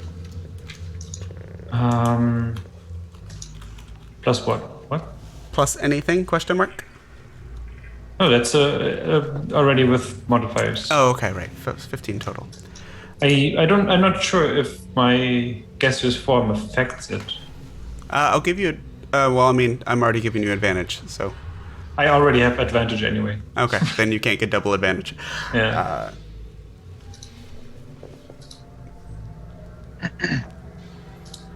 You hear this alto, strong, feminine voice. Well, you're unusual. New recruits. I prefer you reveal yourself. Danger.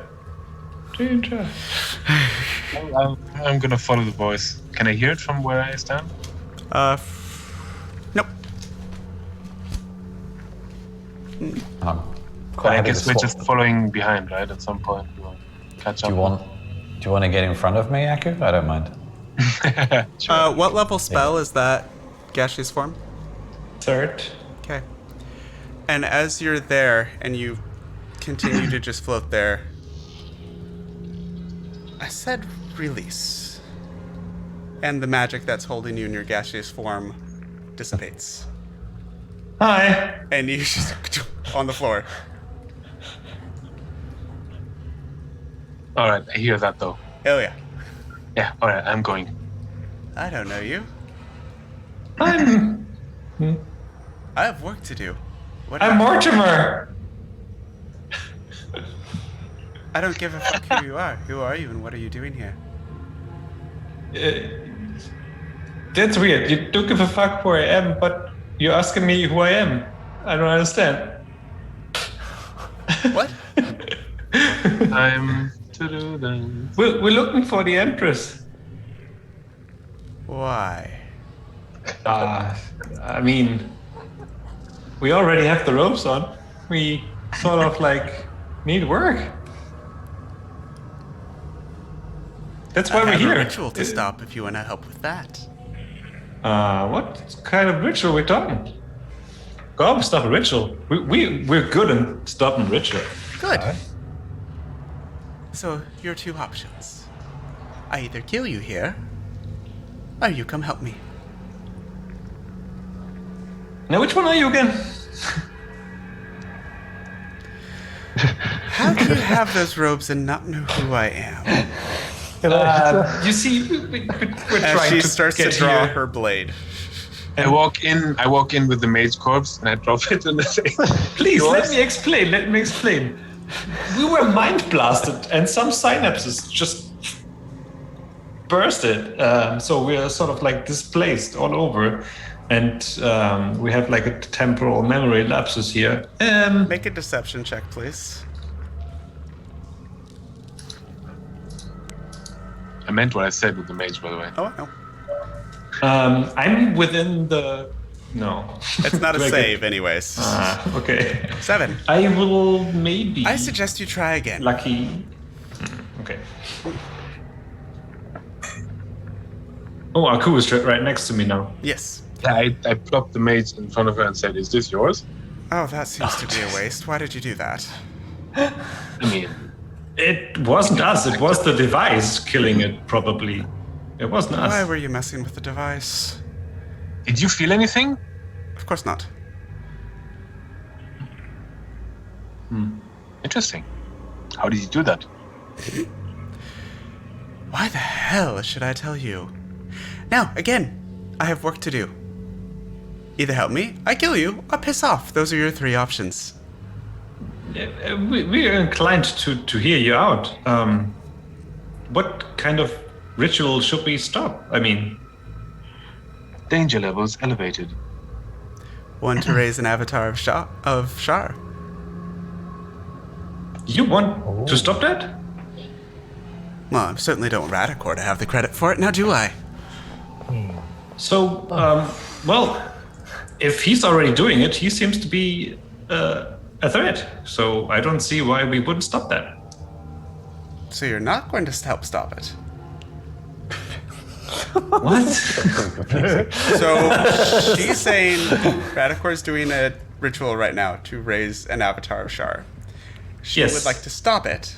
Yes, and that's what I said I would like to do as well. Okay. I turned to Gustav. The kobold was apparently not.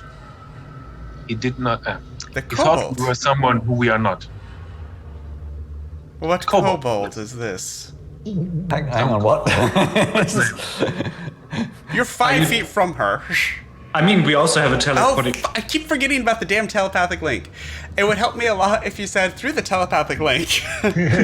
So at least How one of about us from now, remembers. from now on, when we are speaking telepathically, we have to do this. Okay. Some We do this all signal the to time. me so that I don't react and do something like that. I have a splitting headache. I know how to stop it. I'll stop it on my own or not.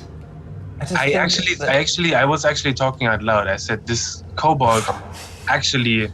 Okay, then the statement stands. Right. What kobold?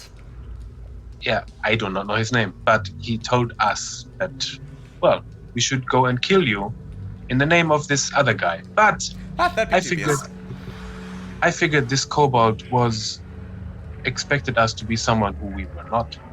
And we are not here, not necessarily to kill you, I believe, but we are here to stop something bad from happening, which I presume could be that ritual you mentioned. Oh, most likely. Now, shall we? I don't know. Shall we? As a devil's This advocate, seems dangerous. Everything we do is dangerous. I know how to stop it. I could use a distraction. It would make my life slightly easier. Can I hit things with my axe? Of course. Well, then count me in. So we piss off a kobold is basically I mean, it seems wiser to piss off a kobold than this guy here. But just remind us, the original mission was to stop the ritual. Yeah. Was to find the Tears of Selune Yeah. and stop whatever bad thing they were going to be used for. So she is effectively on our side. She theoretically same agenda. stole the tears, according to the kobold. I actually asked her directly, do you know anything about the Tears of Selune? Of course, they're how we're going to stop the ritual. Really? Oh. The plot thickens. Oh, God. There's too many conflicting. Does that mean destroy them? Well, that's how they're going to be used, yes. That is unfortunate. For Radicor. So, Us? what did you say? The Tears of Selune are being She's used? She plans on using them. You haven't really gotten a lot of details yet, or asked for a lot of them, but she's somehow going to destroy the Tears of Selune to stop the ritual, is what you've gathered so far. Okay. We And must our intercept that person- plan. Our person wants. I mean, destroying a Shah ritual is probably more important than some artifact. Yeah, Garen's well on board for this plan. Destroy like an item of some random goddess to disrupt Garen another random and god. Gustav, make either religion or arcana checks, please. I mean, 7,500 gold is not really that big of a reward. Yeah. Anyway, Fuck this plan. 16 for Gustav, 7 for Garen. Good to know. I do lucky on this one. Go for it. 17.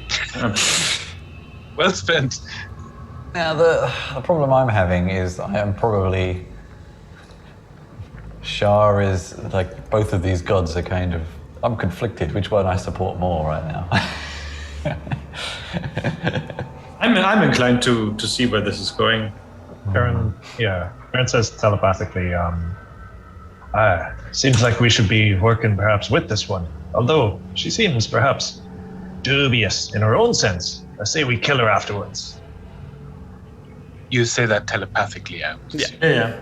No, I scream it. Yeah. We sustained quite a bit of injury coming here. Could you maybe top us up before we foil that evil plan? No. Was worth a shot. I know. All right. But I promise if you fall, I can raise you again. Okay, cool. I wonder what undeath would do to a warforged. That's a great question. I'm not too eager to find out, to be honest. Your eyes turn red.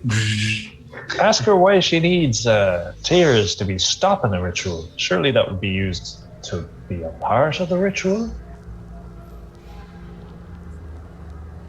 These tears, do you have them? I'm saying that to the others because I'm not in the room, so I'm Yeah, saying you're that kind of outside the telepathically to room. the others. Yeah, you and Hethar are outside the room still. Yeah, so I'm just saying that telepathically to Okay. the others. So what did you ask, Aku? I asked her if she has the tears. Yes. You ask a lot of questions. I want Well- an answer to mine. This is a time to ask questions. Kill you? Well, Help me? I Or vote. piss off? I vote for helping her stop the ritual. I said telepathically. What we do with her afterwards, we can figure that out when we cross that bridge. Yeah, Karen's kind of second the vote, although he's highly skeptical of this woman. Even that she might be trying to also help the ritual. Oh, the enemy of my enemy could be a friend. Yeah. I do not trust Kobold, that's sure. And as she's just staring at you as you have this conversation telepathically and not giving her an answer, So, which way? and she sheathes her sword back again. Good answer. Follow me. We'll go the back way. Okay, as she is leaving the room, she said, "Follow me." I assume I'm still in the room. I'll look at what she has on the study really quickly. Okay. Make a quick investigation check for me, please. I follow her and I take the mage with me again. 23. Dragging with me. You 23. never know when you Wow. can use that Okay. mage. Give me just a second.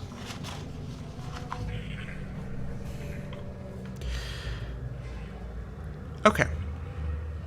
23. You notice some notes on her desk that do describe a ritual, and just kind of very quickly looking through them, it appears to be a 3-part. The first part involves a sacrifice of people. The second involves a sacrifice of magical energy. It seems to be from drawing from items of magic. And the third part seems to be destroying some sort of holy artifact to complete the ritual. As you're looking at guys, these notes, I want you to make Gustav here. another Arcana check for me, please. So she was lying. 25. 25. Oh, that's pretty much exactly what she said. Sorry. Yeah. I think I just said the wrong thing. The notes... Yeah, this is what the 25 was. The notes that you're looking at say that the ritual can be stopped by smashing and destroying a holy artifact. With that Arcana check, something clicks that's not right. With the first 2 parts of the ritual being all about taking energy, life energy, magic energy, and then raising an avatar of a deity, it makes a lot more sense to you that deific energy would need to be sacrificed to complete the ritual. Yeah, so she was lying, right? As far as you can tell, she seemed to be sincere. The notes on her desk match what she says. Ah, okay, so yeah. But you, as with that Arcana check and as well studied and smart as you are, realize that there's a chance that the exact opposite is true. There's she's interesting. There's something Wrong. odd with this.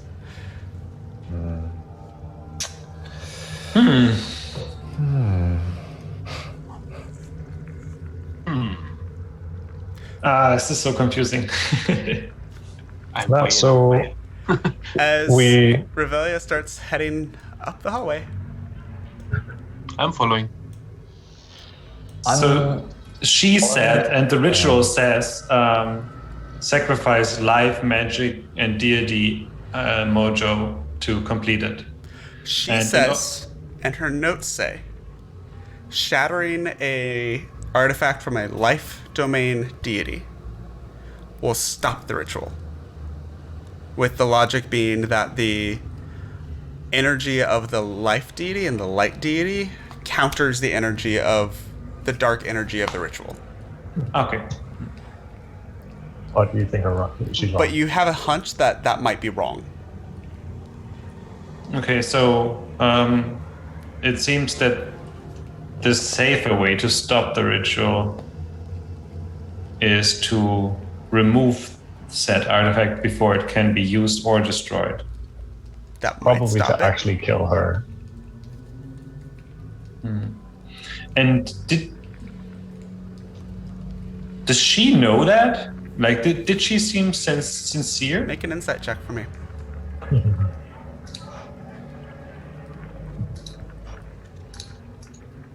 14. She seemed to be sincere. Again, what she said matches the notes that she was looking at on her desk. Yeah. She just interpreted them.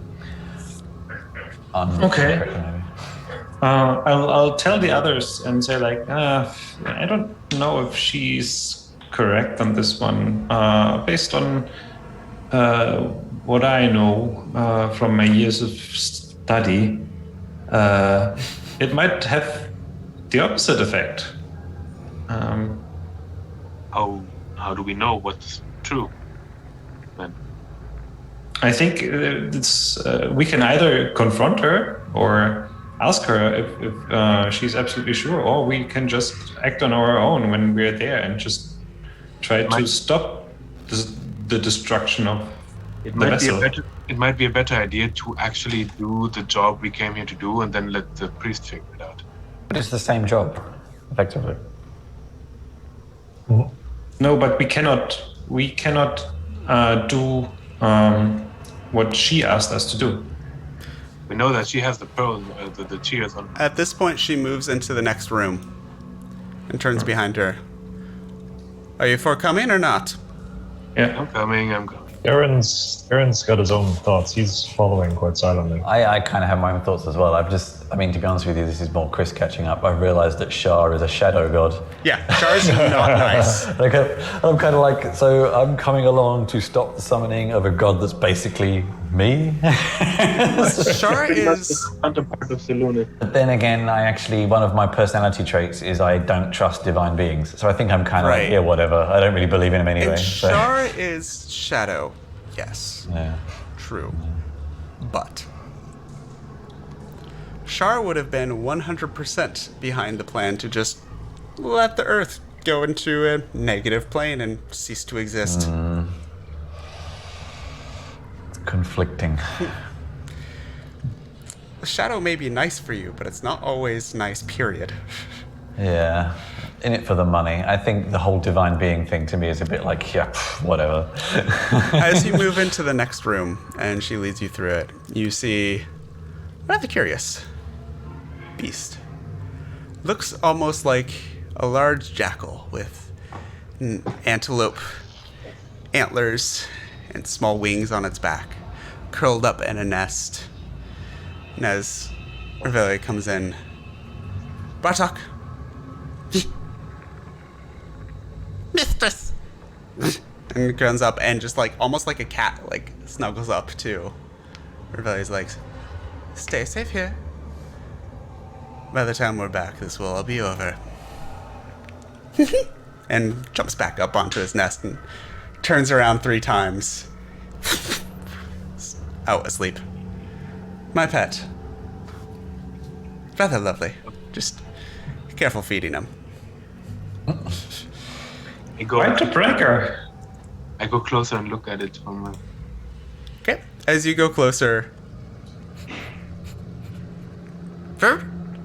Nice little thing. And it tries to bite your fingers. And the teeth kind of hit the metal and go, not food. And turns around so its back is to you and just flops down again.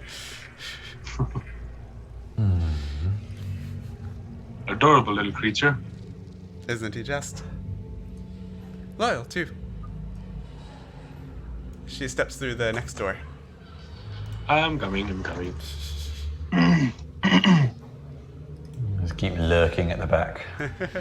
Keep doing So, as far as we understand, she basically has like a hidden chambers behind this castle that's been taken over by this other person. that entrance was hidden and locked. Whether or not it's booby-trapped to keep people from realizing it's there, or simply for her privacy, or whatever else, you can't fathom right now.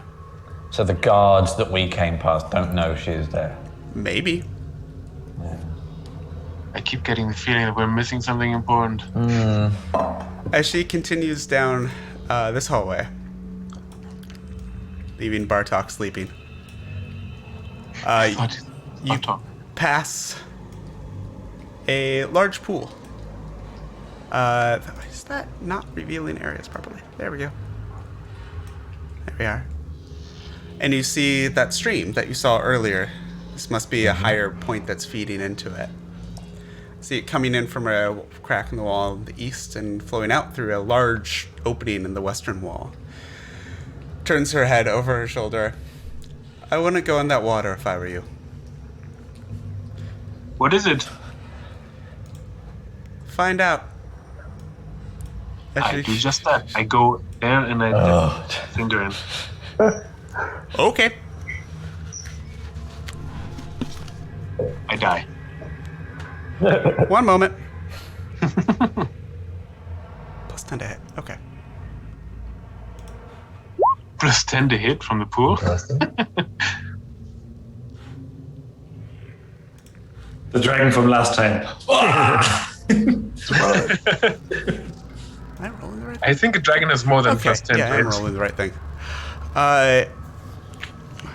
22 or 23, do either of those hit? Yes, both of them actually. Okay. My AC is 22. As you walk towards the water and stick your finger in, these 5 snake-like heads that all curiously have little, like, almost dog tags on them, like collars, immediately out of the water and start snapping at your hands. 2 of them manage to kind of clip on and do 21 points. You're not raging, so it's just 21 points of piercing damage. Not yet raging. And also, are you immune to poison? 22 it was, right? 21. I'm resistant to poison. Resistant to poison. Okay, and that is 12 points of poison damage then. 24 half to 12. 12. Yeah, can I retaliate? If you wish. I think I'm just standing at the edge and laughing. Yeah, I'm just gonna start swinging Okay. recklessly. And I'm gonna go in a rage as And well. Revelia is also just leaning back, watching. I want to do. Have fun. I lean against the wall. Don't really have the time for this. What are you doing? We don't in your really know spare what he's time here? doing. So 2 attacks. Not reckless because you're not raging, so you can't do reckless. I actually go into a rage and start hacking. Okay. 29 and 30. Yeah, both of those are gonna hit. Caught me by surprise. Yeah, 29 and 30. Both are gonna hit. Okay. So that's 24 and 21. What is going on? So 43 points of damage. You just swipe at one of these heads, and it falls. The head itself just falls off on the floor, and the collar is still there. And as the creature starts pulling itself out of the water, you see where you had cut, the head splits into two necks. Oh, it's a hydra. And two heads form. And Velia at the back, he'll calm down, but I suggest you run. I have something to attend to, so play or follow. As she continues through to the next room. I think the rest of us just follow. Yeah. Aku, whatever you just decided to do there, you're on your own. I don't even hear you guys anymore. If you want to continue fighting, I need you to ask to roll for initiative. Otherwise, we'll say we can do a runaway. Is this going to leave me alone if I back away? They all have started leaving. No, I mean, is the thing leaving me alone if I back away? That's what she said. That's what she said it might do.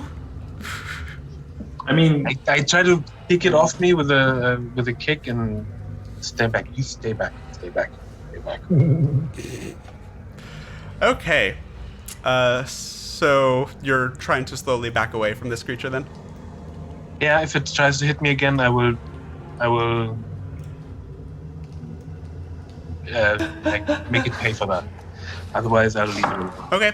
As you back away, the now 10-headed Hydra, now that it has a morsel there that knows it's there, so from the back, are you doing disengage action? Is that what you're saying? Basically, yeah. Okay. hey, quick question. How big is that thing? I can show you. It is... let's see here. Where is my Hydra? There's my Hydra. It's I kind of want to fight a Hydra, but it's getting even later. now. Really Come kind of back don't. later. Especially not on your own. I mean, I'm not very smart.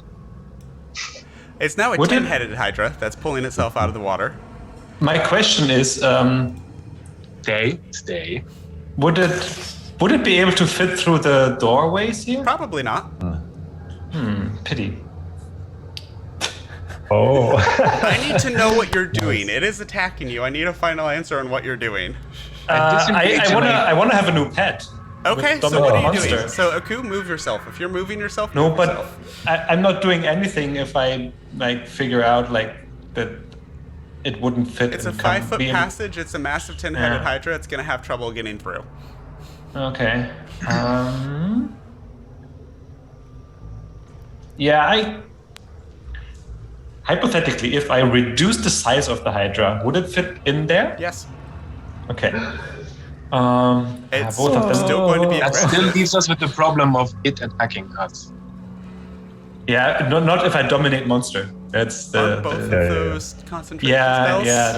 That's the thing. Yeah. So it's starting to step out of the water, seeing people still hanging out in its lair. Well, I'm not gonna do anything. I go here because, yeah, as you said, both. I back away until Okay. everybody is through the thing, and I say like, "Don't make me use that again." Okay, and so it will focus on Hathar then. That is still No, I just... was moving. Of course I'm moving. I'm just waiting. There wasn't even a room here a minute ago when I last looked at the map. So I Fair enough. was leaving him behind. I don't know what he's up to. Okay, so as you all hurriedly go through the door. Go through the door. Shh. This is your Yes. DM that doesn't particularly want to have this fight right now. But I wanna. Go through the door. And close the door behind you. You just hear this chum chum chum chum chum as the heads start beating against the door. Maybe later. Are you done, Acker? Was that worth it? I scroll my scroll of dominate monster back again and put it in my bag. All right. It attacked me. I had to defend myself. It didn't attack you. You attacked it. She told you not to go in near it, and you went near it. Oh. She actually told me to find out. This is what I did. I think it was a joke. Was it? Sorville Yes. looks back at you. So did you find out why I told you not to go near the water? I did. It was quite interesting. Glad you listened the second time on running. Are there a lot of those things around here? She just smiles. As you enter this particular room, there are large slabs of obsidian glinting in actually, the perpetual twilight. Carry on. And there are small alcoves in each of the cardinal directions, north, south, east, and west. And in the center of the room is a 20-foot pit that's been carefully, painstakingly dug out. You also see bas relief carved portraits around the room.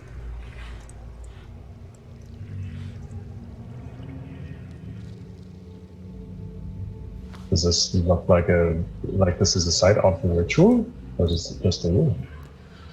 This is just an excavation site. Now, let's see if we can go through.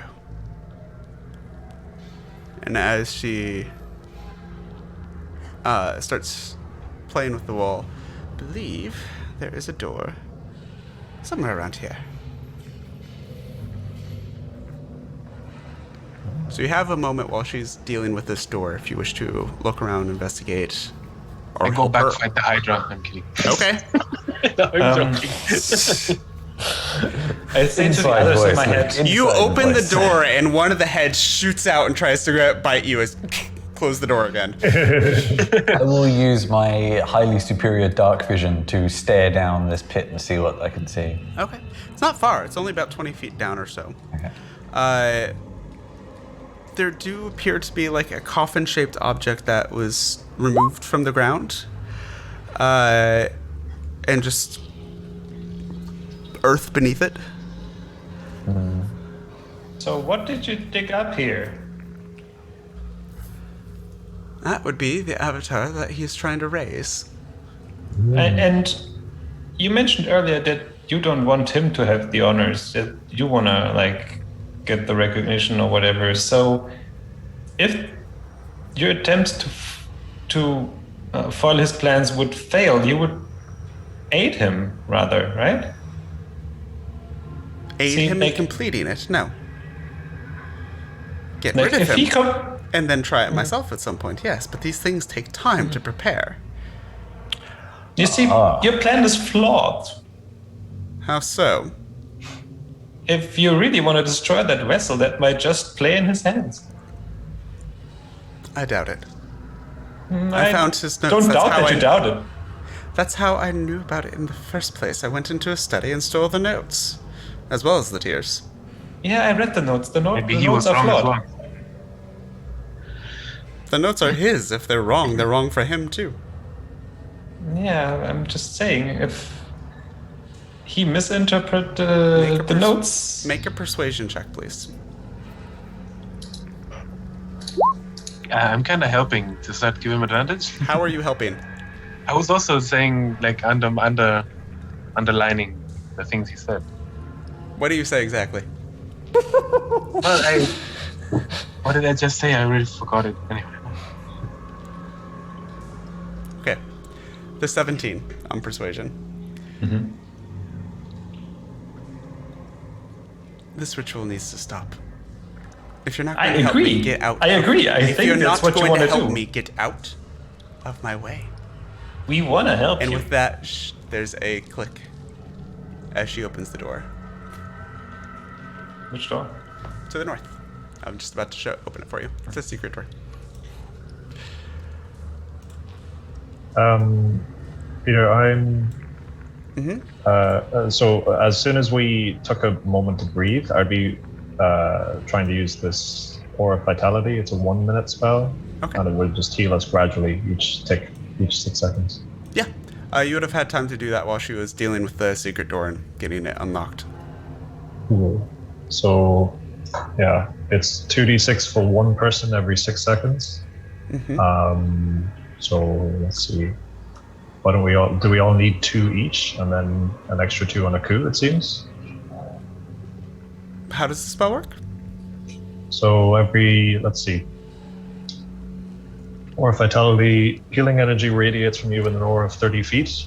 Until the spell ends or moves around with you, you can use a bonus action to cause one creature in the aura, including you, to regain 2d6 hit points. Okay. And it's concentration up to 1 minute. Okay, so you have 10 uses of it, basically. Yeah. So if you're all like slightly lacking health, I'll give you all 2 each, and then 2 extra to Aku. Okay. So I get 4, yeah? Yeah. I'm lacking 41 health. 46, is it? Or So, Yeah, then Aku take 3, and then okay, so let's go Gustav around take 3 then. as So well. roll 66 for Aku. Let's see. wait, 6? So it's 3 times at 2d6 each. 3 times 2. Yep. Ah. So that's 17 points of health back to Aku. How many are you doing for Gustav? Same number. Okay. 18, 18. back to Gustav. How many for Hathar? 2 and Okay. 2 for us. So that is 20 for Hathar And I can just do 4. Thank you. and 11 for you. Okay. There we go. Really nice rolls for Hathar. Nice. Nice, Jesus. So as you're moving, and you go up, follow Revelia, if you're following her still, Yep. up a long flight of stairs. You find a small tower. This tower room looks to be part of a study, part museum. The walls have bookshelves, hundreds of books on them, stacked. It's a small room, but it goes really high. Carefully organized so that the spine colors create an illusion that a rainbow goes around the room. There are 4 small marble columns spread throughout the room, holding different treasures in each of them, except for one of them that is empty. There's a small desk in the corner and a chair that is just covered with stacks of parchment as well. Welcome to Radicor's study. Well, I found the notes, found his plan, and how to stop it. I would advise you not to touch anything again. And looks at Aku directly when she says that. Yeah, I look at her right when I was about to. I mean, you can. It was certainly entertaining last time, but we really don't have the time. I wave my wand of detect magic to see if there's anything afoot here. Okay. It's almost blinding. The entire room. Certainly, everything under the jars, except, curiously, one of them, immediately lights up. Multiple books light up. What kind of magic? All kinds. Interesting. There's abjuration under one of them. There's evocation around one of them. There's different any from of the this- books all around, including a little necromancy. But here's a question for you. How did you get into his study? And he didn't notice. Radicor is not a serious person. I don't think he expects someone to take him seriously and search and dig and look.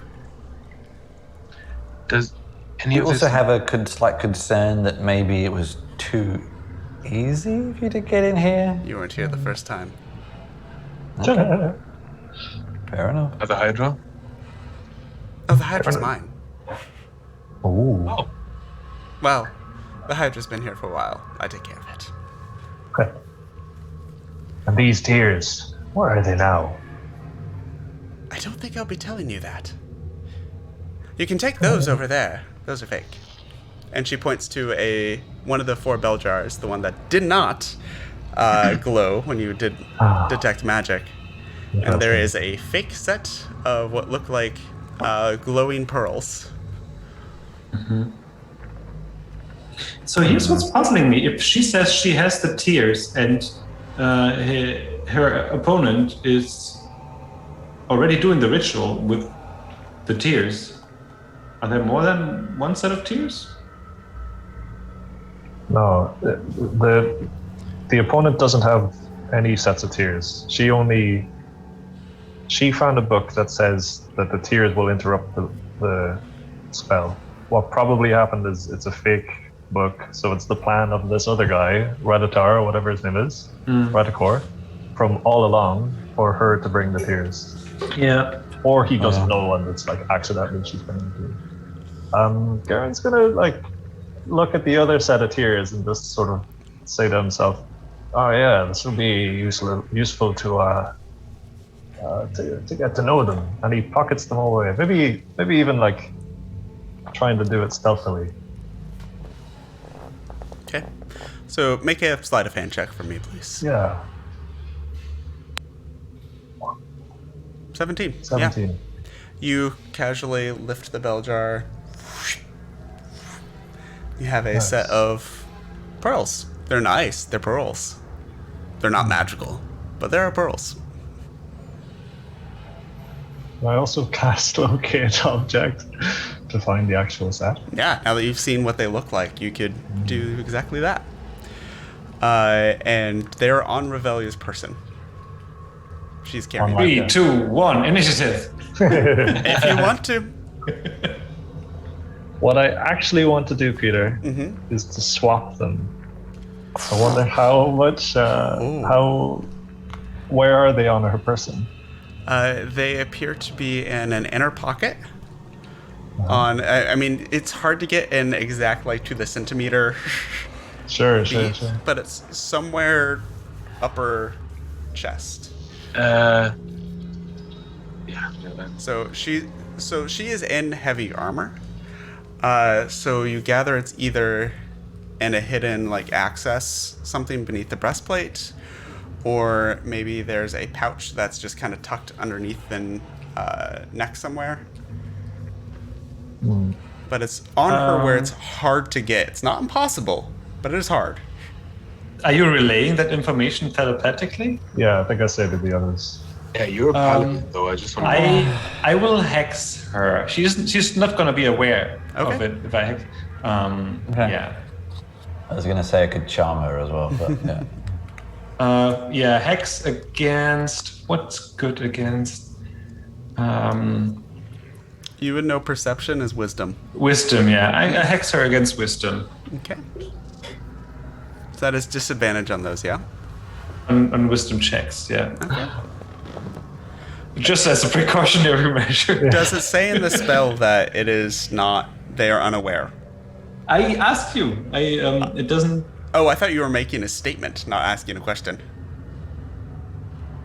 I don't think they are aware of it. It would say it otherwise, right? It would, Sounded like a statement. I mean, spell. I mean, generally speaking, a mind-altering thing, it's kind of implied it's not, at least the way I interpret them, generally. Mind-altering things like friends, charm person, it will let you know whether or not they're aware of it. Otherwise, the default is they are aware. Because this is not a mental thing. You're affecting their person.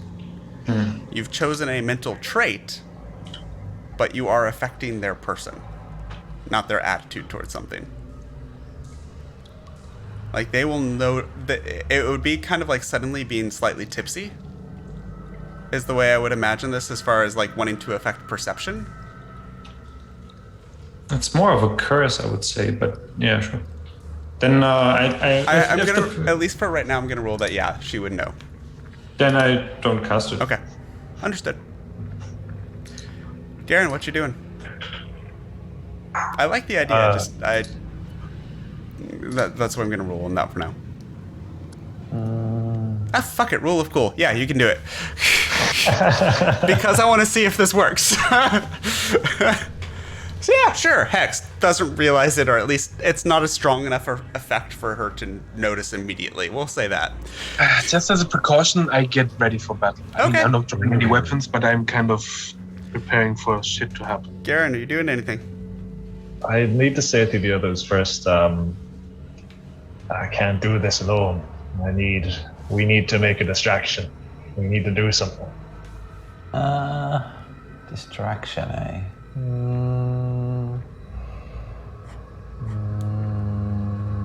Is a distraction kind of obvious though, maybe, as well? I don't know. She's going to start. She's starting to turn to walk out of this room. I'm still following. Apart from a minor illusion, which is pretty obvious, I don't really have anything. So. Oh. I have a really dumb idea. She's continuing down the other stairwell that's starting to head. Plunge everything into darkness, but that's going to hinder you as well. So quickly, do we want to get the tears from her without her knowing, or is that doesn't matter? Like, do we just want to get the tears? We want to get her. We want to get the tears without her knowing. And swap Garen, the ones. I do have an idea. Stay back here with me. All right. I'll make you invisible.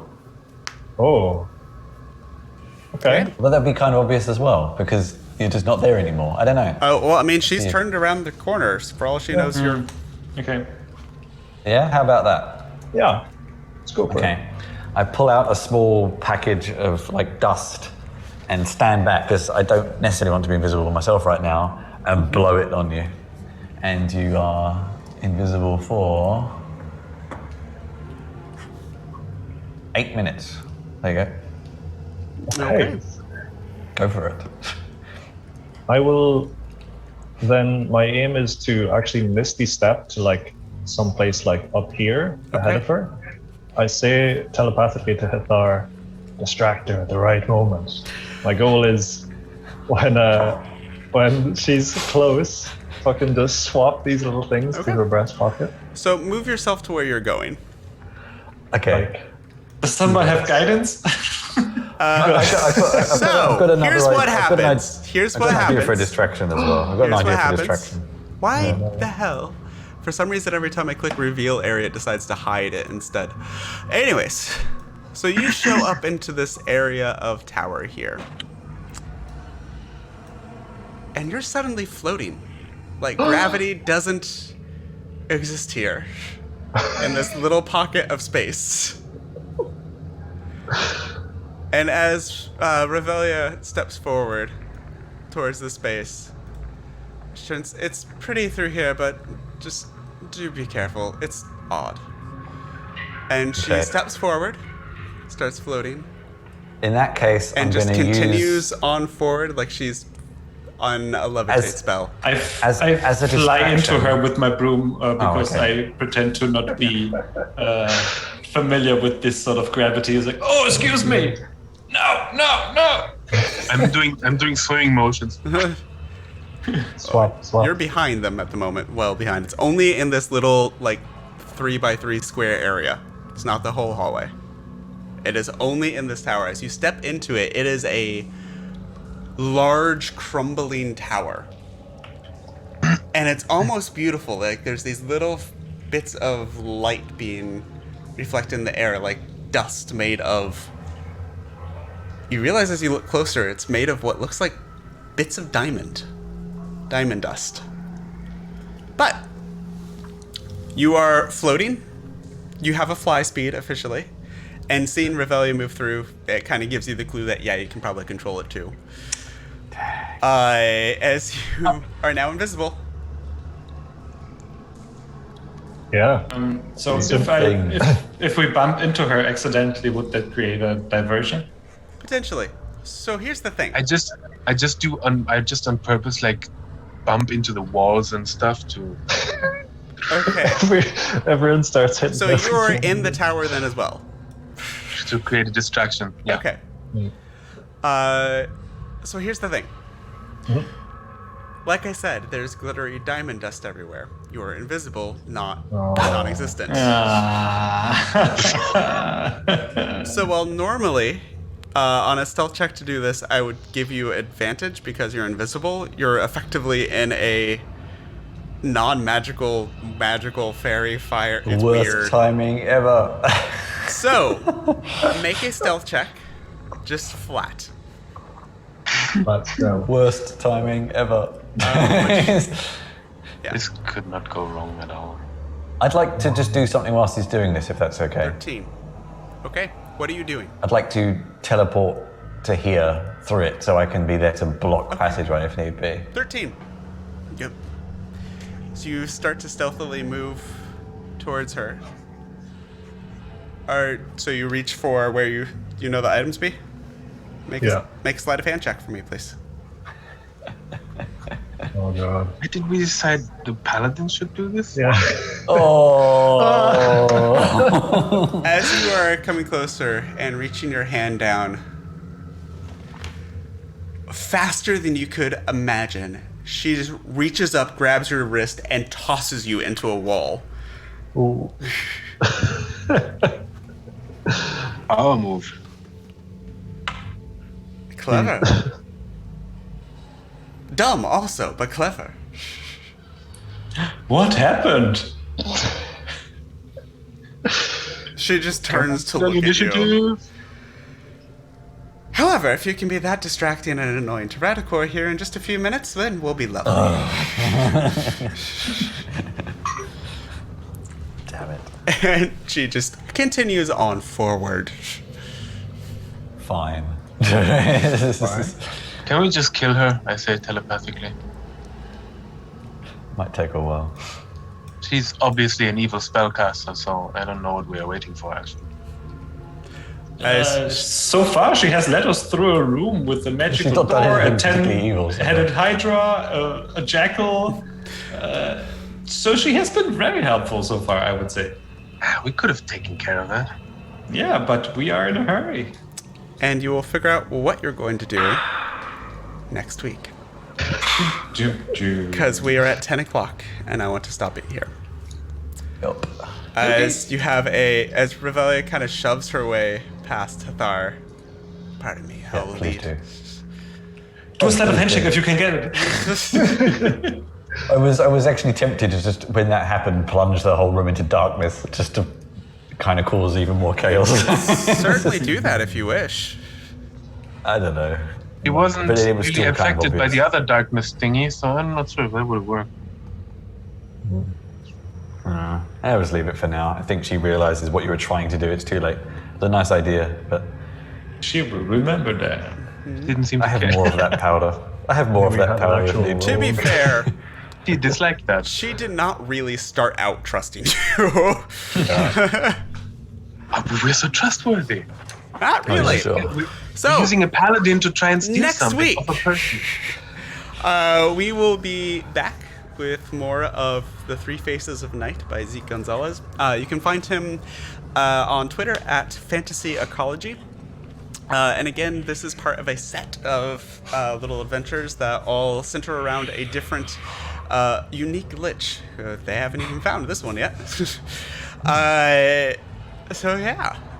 Check those out, as well as his other work over on dmsguild.com, where today is the last day of the DM's Day sale, so this is even on sale. I think this one's on sale. If not, the other ones are. So this is even on sale over there, as well as a lot of the other adventures we've played. This is a great time to go and help support some independent authors that create some pretty brilliant content. Yeah, we'll be back next week to see how this plan to interrupt this ritual to revive an avatar of Shar goes. Bitches get stitches. How you're going to leave because you've now alerted a Hydra to your presence. There might be another way out. We'll see if it's any safer. And kill the Hydra, obviously. Yeah, obviously. Off you go. So we'll see how this works out. So we'll see you next Sunday, 6 p.m. Central European Time. As always, wrapping up The Three Faces of Night by Zeke Gonzalez. Thank you all very much. Take care of yourselves and tell more stories. Bye. Bye-bye.